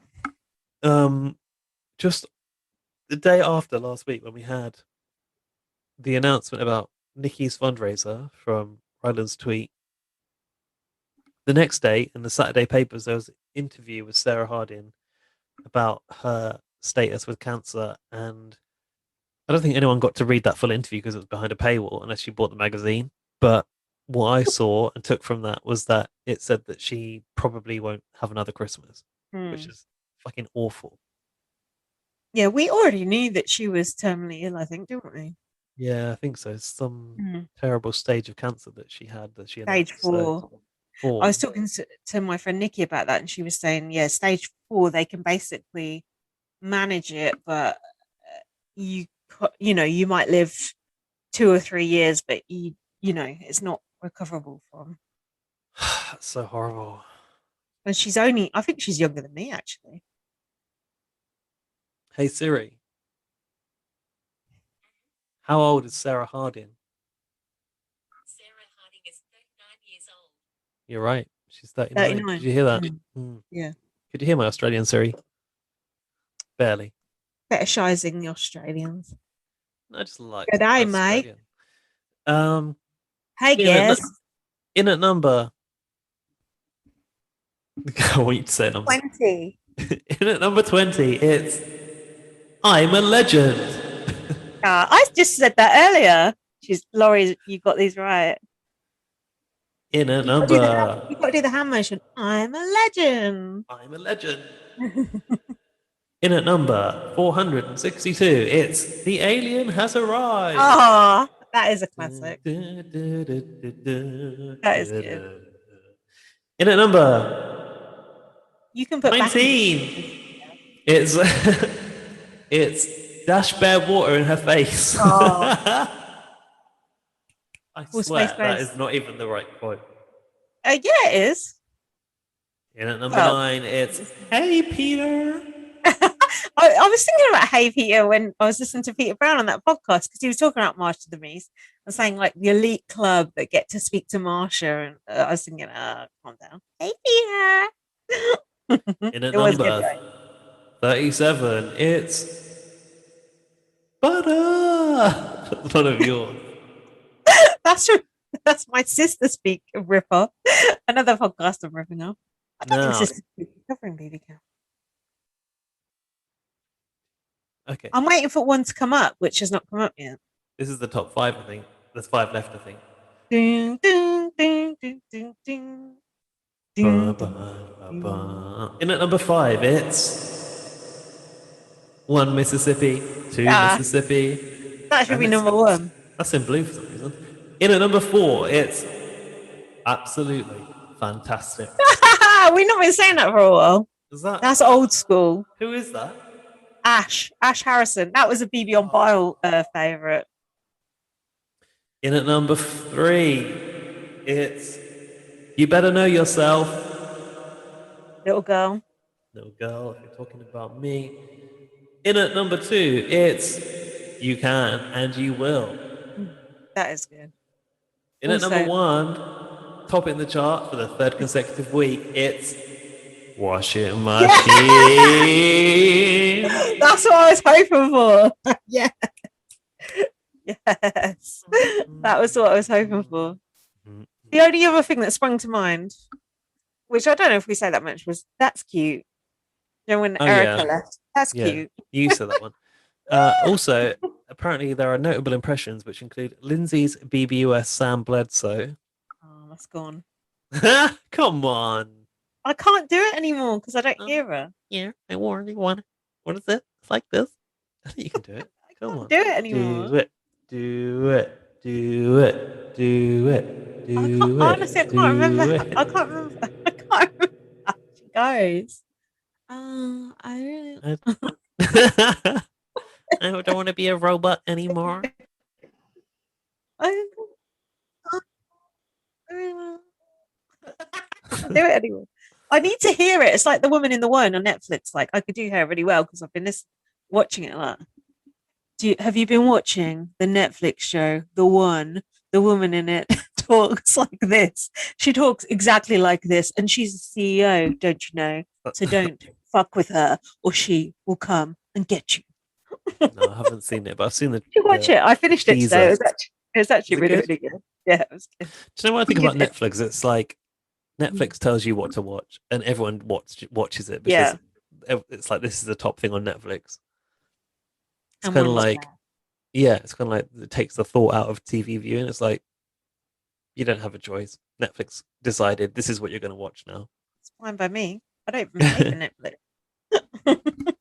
No, neither do we, but we watch it. The other notable impression is Gaz's, CBBUK's, and Widdicombe. It's more of a Yoda impression, to be honest with you, but that is it's applied to and Widdicombe. I even know straighten my hair. I will. A danger to the royal family, she is. And Rodrigo Alves. Thing is, I used to have more of a Rodrigo impression, which was not just the what else did he quote, but I can't remember what it was. He said something about someone being cute. Oh, you're cute, or something. Oh no, that's that's a problematic quote that we can. Machine. We can never repeat that one. No, what was it? Oh. Rodrigo gone Spanish. Hold on, she's not even Rodrigo. Rebecca. Jessica. Oh. Jessica Alves. But, you know, I was confused with the other Rodrigo. Oh, yeah, you were. Jesus. You know, there's a lot of Rodrigos having gender reassignment. Is that what it's called these days? I don't know. It sounds kind of old-fashioned, that. Transitioning, I would say. That's for reassignment. That don't sound right. Sounds like you're being deployed to the army. Not Lindsay. Laurie says, I'll send an addendum at some point if there's more to add after I've listened to the Big Brother Bile episodes. Oh God, she's going back to the archives. That's the good old days, Laurie. She says, Sons Gaz, but I bet there's some good ones in those early recordings with James. With Shane. Well, if there is, I'm It'll sure be well. Yeah, well, that's the main one. Is well. That's pretty much it. I actually texted James today and said, well. And also, he'd do anything for you. That's what I remember from the BB on Party. A lot of our ones are stolen from that era, but we've got a lot of our own ones too. And I you mean, know, I think, Eco Chic is from the BB yeah, Bile era. Let's hair unpack or, it. hair or scale was another one. We don't really do that anymore, though. We could do it though. I feel like we Yeah. could, but it's only if someone's got bad hairstyle, really, that you can't do that, isn't it? Yeah, well, I mean, surely Kiefer is the ultimate hair or scale. Oh, he's the scare to rule them all. um, Let me just check my notes because I might have them. do you know, it's funny because obviously I used to be a Big Brother Bile listener, and And then you killed I James. can't remember what that was like. Like, what is it like now? It's probably nothing like what BB on Bile was like. Oh God, I BB on dread to think. Bile, BB on Bile. I dread to think what it was like. I think it used to be quite horrible. I think it was like Be Kind days, isn't it? Um, I'll tell you. Actually, I was texting James about BB Canada. He won't listen to this. So I'll tell you what he said. I said BB Can has been decent, not exactly BB14, but good for BB Can. He said, I like it. The jocks are a bit generic, but I like the weirdos. What jocks? Plus Wendy's. I like the house. Ty and Judson, I guess. Yeah. I like the house, but it's a bit over fussy. Good gameplay too. Well, awful really, but they do try. Fair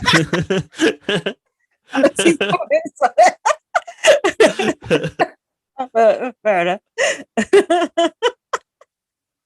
That was our entire conversation. It's nice to know you're still watching it. Well, I think Victoria's done some really good gameplay in the last week. She has. You probably haven't seen that bit yet. It's a shame that she's probably going this week. Oh, I hope she doesn't. She's so good. Oh, people hating on Victoria, just stop. She's a nice girl. She's had a hard childhood, and I think she's very versatile as a player. So let's keep her in. Yeah, Canada can save her. We need a twist. Well, also don't forget, like if Kiefer does come for her, she could potentially win a veto. That will be the hope. The hope will be that because I can't imagine Kiefer not putting Victoria up after last week. But if that happens, that hopefully an oddball wins the veto. If not Victoria herself, then someone like Brayden who will save her. I don't think so. Could Kiefer have bigger fish to fry? Who else could Kiefer go after? Who else could Kiefer go after? I don't think there's anyone else for him to go after. I think it will without doubt be Victoria and a pawn by her side, but I'm not sure who the pawn could be. Pawn by my side. Who could the pawn be? You ever were. What? By the way, can I just say I'm drinking last week's wine. This is what's coming. Oh, I thought you were drinking my lime soda. I'll finish that. I was just seeing if there was anything else, but I think that's pretty much it. No emails from Lorcan. No emails from. I swear we had more emails. I Anthony S from Stitcher. I swear I saw emails come through and I right clicked on them, so they weren't spoiling me. Well, if you put them somewhere, then they're not where I thought they were. Where the fuck have I put them? There aren't any emails. That's the problem. Well, anyway, there aren't any emails, and that's the problem. Hold on, let me look in the bin. Hold on, this actually says bin and not trash. Mine says trash. Mine says bin. And there's no mail in there. No, listen, to all of you lovely Big Brother Canada listeners, now listen. There's like a couple of hundred of you at least listening to this, possibly more, depending on where you're consuming it. We know that you care about the show. We want to hear your views, and we don't want an empty inbox. So please email us next week to bbonblastpod@gmail.com and have your voice via our voices on the podcast. Thank you. Have you ever had a sexually transmitted infection? Contact BB on Blast. Yeah, let us know. Which STI would you most like to get? Are you gay? Are you straight? Are you something in between? Let us know. We want all the girly boys and all the oily girls to contact us. Let us know your coming out story. We really want to hear it, just like Jedson. Someone did tell us their coming out story once, and it was really nice. They came out to their dog. I really want to hear from that person again. Are they still listening to us? I've forgotten, but they were lovely. But I don't think they watched Big Brother Canada. I felt like we'd I done something then. you what? I It felt felt like like we'd we'd, done something. achieved something like in our So did lives. I, especially myself, because I think they said like I was inspiring in some way, and I was No, I like, think they thought wow. I had inspired them to come out. um, yeah, I would really like to know how that person is, and I hope they're okay. Hmm. That's it. We're done, aren't we? We're just drunk and rambling on. We are so done. We were done about 20 minutes ago. I was just dragging it out just because I'm like on my own tonight. I'm just You're like, like, you're like, you're like, no, there must be more emails. There must be more. come You're on, like, let's have some more oh, let's content. read this email from PayPal. Yeah, we've got YouTube comments and all, but we won't put you through those. Do we have Um, YouTube comments? I didn't see the yeah, YouTube comments. we've got loads. You want to read them? I'd like to know what they say. Yeah, let's have a look. Look in the Right. email inbox. There's like, It's not in the email inbox. I'm opening up YouTube. go on then. By the way, we're putting these podcasts on YouTube as well because it's lockdown and everyone needs a treat. Yeah, these YouTubes ain't gonna last forever. Once we're back together, we ain't filming ourselves. Are you fucking nuts? We're gonna be like lolling around with our tongues hanging out. We ain't gonna be on YouTube. Dean BL, who must be Dean Barney, said on Hi, YouTube, Dean. use echo effects more and more. I cackle every time. Echo. No, I don't know. Echo. Did you click like on that? Because that's got 2 likes. People are I agreeing liked with that. everything that was left. Oh, okay. Chuck Lang has been in touch. Chuck Lang's been with me since the BB on Bar days. Linz, your lighting and makeup is spot on. You look fantastic. No wonder you wanted these comments on the fucking podcast. I thought he was being sarcastic. I looked awful last week. You said you're very kind of like an apparition. I did. I look like a hologram. Fucking hell, there's 14 comments on this YouTube video. Matthew Pegazzani said, yes, I hope these YouTube video versions continue post-COVID when you're back on the couch. No, they won't. No. Did you reply? Not unless you pay us. They most certainly will not. Joy Michelle has responded and said, Nikki has had anorexia since she was 8 years old. Yeah, I realized you said since she was a teenager, and it was since before. Since she was 8. And the gymnastics coach said her bottom was too heavy. That is so bad. Do you know what? You often hear that. It's just like one comment that sets someone off like that.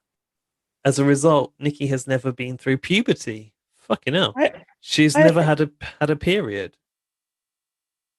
She's been so thin, she's been in a coma. But she keeps rallying, and maybe one more time is possible. Oh, that's a nice comment. Hope so. That's a rather serious comment. Somebody's posted a dodgy link, which I don't dare click on. Okay, now. Dean Barney getting excited that Michelle Visage is on the Ellen Deck show tonight. Did I reply to that? He said boo. How do you even see this come through? I don't. They come through to the BB on Blast inbox. Oh, do they? Chuck Lang again said thoughts on Austin's choice of jeans fashion, eek or chic. Still waiting for her to wear yoga pants. Bit creepy, Chuck. Bit creepy. They're waiting for the yoga pants. Chuck appreciates a nice looking lady like me. I'm not sure I've noticed her jeans. Have you? No, I haven't. I'm gonna look out for it next week. Don't worry. But I think they're going to be a sort of you've got to be ripped. Kind of not highly waisted, but you know where it's like reveals the midriff. No, low rise. I think a low rise is the style. I reckon. I think she wears a low rise with a crop top. Dean Barney said, "Is it wrong that I'm pleased that BBK still holds the top spot with Ofcom? I can tell you that is no longer the case. Did you know that?" Oh. Piers Morgan has topped the complaints for Piers Morgan have topped Jed Goody and Shilpa Shetty CBB UK race row. That upsets me. I preferred Jade being top of the tree. We all do here at PB on Blast. We don't endorse those views though. Chuck again, who's obviously been commenting as watching, said the game in the sponsorship room is called slot hockey. Oh, aka bubble hockey. I've never heard of that. Have you? Not bubble hockey. No, I've heard of air hockey. Oh, I like air hockey. That's fun. With the where you push the thing along when you're on holiday. I've gone back to the first video, and Oh, Renfrace commented and said, Lindsay looks Oh, I like an like Renfrace. apparition from a budget ghost movie with that fake green screen. I didn't even have a fake green. Gaz is the one who had a fake green screen. I don't even have I can't even do a background here. Renfrace is correct and Chuck is wrong. Julie going was a shame, but she did call herself an influencer. Such a cringe term, says Renfrace. Showing your age there, Renfrace. I like Renfrace. I've known Renfrace for years. I wonder if the Blast Awards has got any comments. One. Oh. I've got a haircut in that one. Jesus. Yes, I was just looking at your hair and I think it actually looks quite good. I'm making the best of it. I feel a bit like that Sam guy that won Big Brother that time. Oh, that cunt. Yeah, like him. Have you trimmed it yourself at all? No. Nothing. This is just the way it's grown. I think it looks all right. Maybe you should grow it. The man bun. Look at the greys on the side. I like the grey. Yes, the grey. Little Superman thing. Yes, the grey looks really good. I hate the greys. So listeners, can you comment on YouTube? The grey looks really, really good. Oh, our audio listeners are like, what? For Gaz to dye his hair. Click. No, don't. Guys dyeing their hair is awful. Yeah, you did it for me one day. That's different, like if it's a colour, but not dyeing it to cover the greys. That's to cover the greys, yeah. Like Paul McCartney. Richie commented, which I guess could be Richie W. Forever, but I'm not sure. It must be Richard Watkins. He always retweets us. Said about the Blast Awards that we did before Canada started. Said honestly, love everything about this. So that was nice. Oh, thank you, and thanks for always retweeting us. We really appreciate it. I wish our other listeners would retweet us more. Thanks. Yeah, thanks for all those retweets, Richie. That concludes all of the comments I can possibly drag out of the YouTube. You're really fascinated by that, listener. Thank you to everyone that watched on YouTube. We actually had 126 views on that last video, which is more than I expected. Thanks to Towie. Thanks to my mum.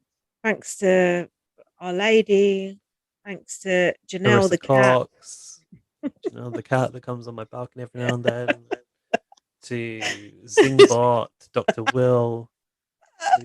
Yes, what about those old zings you unearthed earlier? Who did those zings? It was Luke, I think.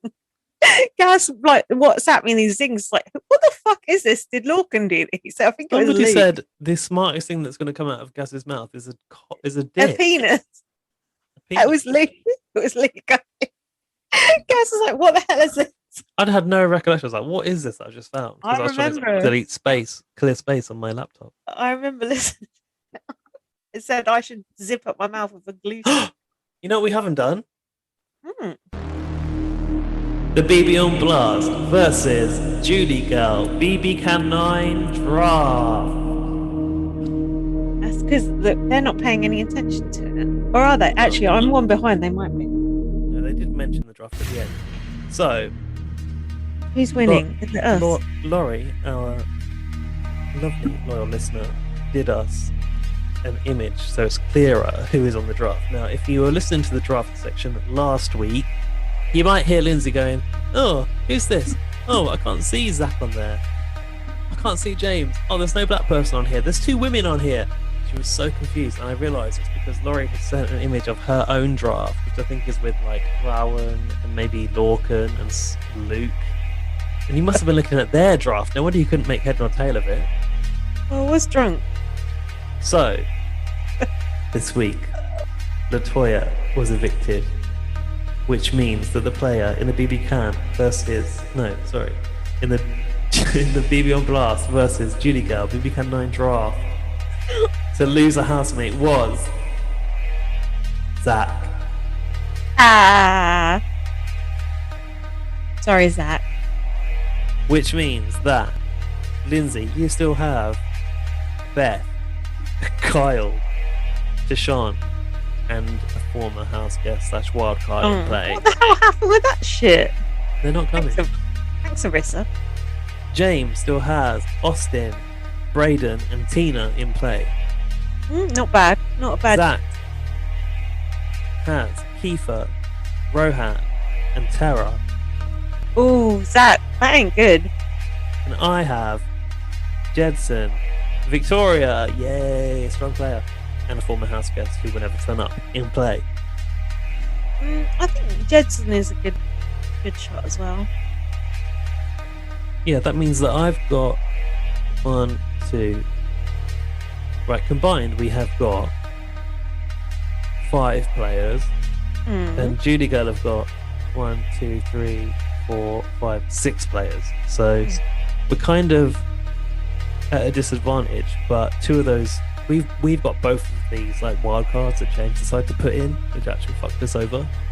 So I'm calling it a fix there. You never know, the wild cards might still come in. Sheldon comes in. No, Pete Brown was talking about this. Apparently, Alison come in week 3 with the butt veto in the war room. Yeah, but they were in there for like a week before, were they not?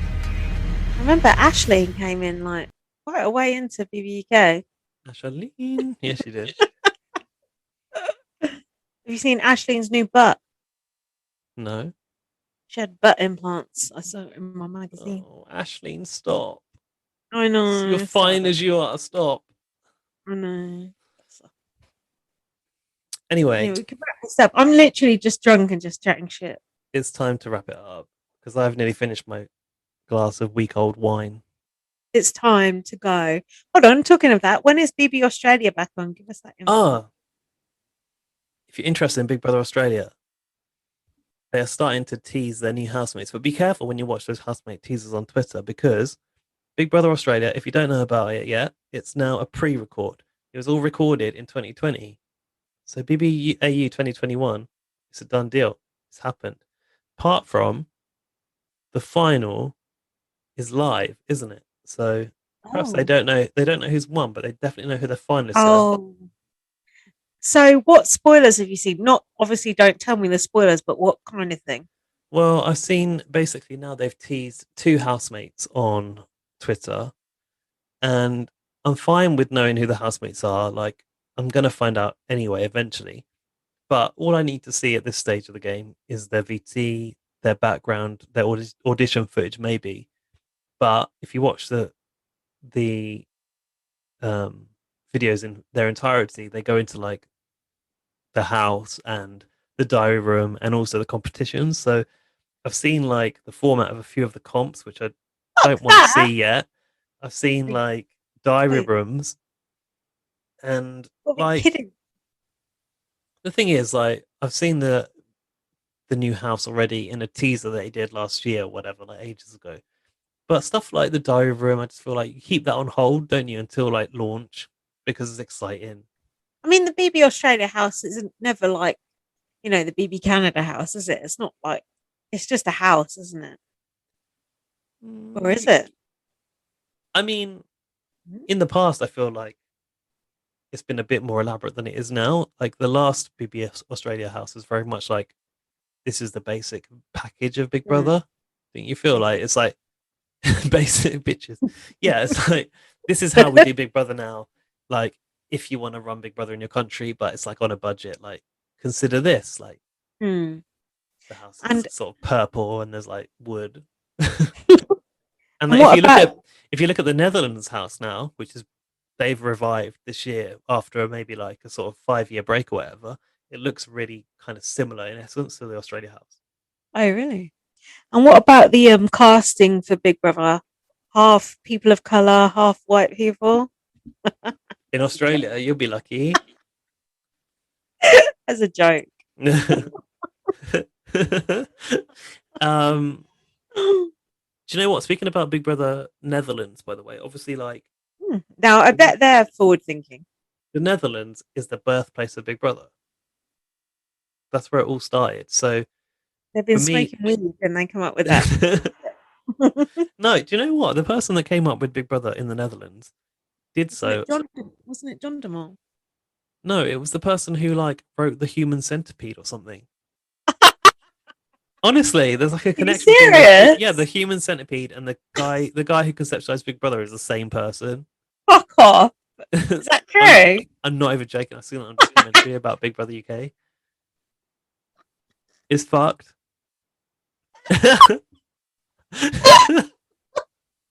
Like, are you surprised? Really? That is fucked.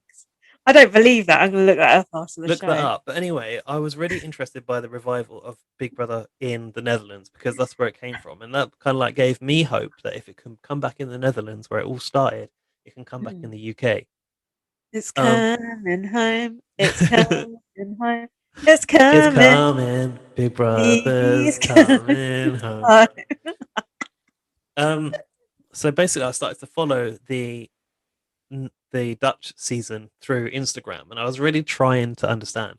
What's interesting is, and what blew my mind to begin with, was they're not only Netherlands people but also Belgian people. So they're Dutch people and Belgian people because in Belgium and in the Netherlands they both speak Flemish. Do they?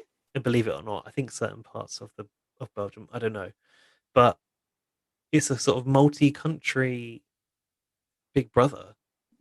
Weirdly, so I was like following it and I was watching it and I was trying to make like follow what was going on, but it's hard. Like Flemish is a really different language. You can get the gist at times, but like when you really get into it, like you're not going to follow it. But there was this one housemate who I managed to deduce from like the bio and the background is an international super fan of Big Brother in the Netherlands. So I reached out to this guy and was like, "Do you want to come on a podcast and talk about international Big Brother?" And he's literally just ignored me. I'm not surprised. He was evicted earlier than I had thought he would be, and I was watching some clips on Instagram and trying to work out like why did he get evicted, because he seemed really popular. And then it turned out that he Is it a twist? No, I thought, yeah, it must be a twist. I was like, what's going on? And I was watching these videos, and in the week that he was evicted, he like sat on the stove and he like cracked the stove. You know when it's like a glass topped stove. And I was like, I was like, did they evict him because he like broke the cooker? But it turns out that he self-evicted. Oh. Because apparently he was like he was really playing the game strategically, and then he felt really bad about doing it. So I want to know like why. I want to know about his experience of being a housemate. He obviously really wanted it. He was a big super fan of Big Brother, but he decided to self-evict in the end because he felt like he was morally bankrupt or something. I'm like, that's quite interesting. I kind of want to know more, but I haven't tried again since I asked him last time, so maybe I will. I think if he's not replied, just leave it. Maybe, yeah. I'd like to talk to a fellow international superfan who has been inside Big Brother. It'd be cool. So Joey, if you're listening to this, I think it's called Joey or Joey. I'm not really sure.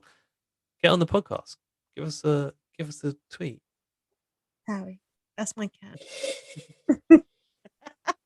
So what you've learnt from BB on last night is John DeMol wrote The Human Centipede. That is fucked. Right, we need to wrap this up. Yeah, we do. Time to go. Follow me on Twitter, BM. Follow me on Twitter @BB_superfan. Follow BB on Blast. @BB on Blast on Twitter. Read my book, First Aid Kit Girl, and leave it a positive review to counteract the evil Johnny Depp.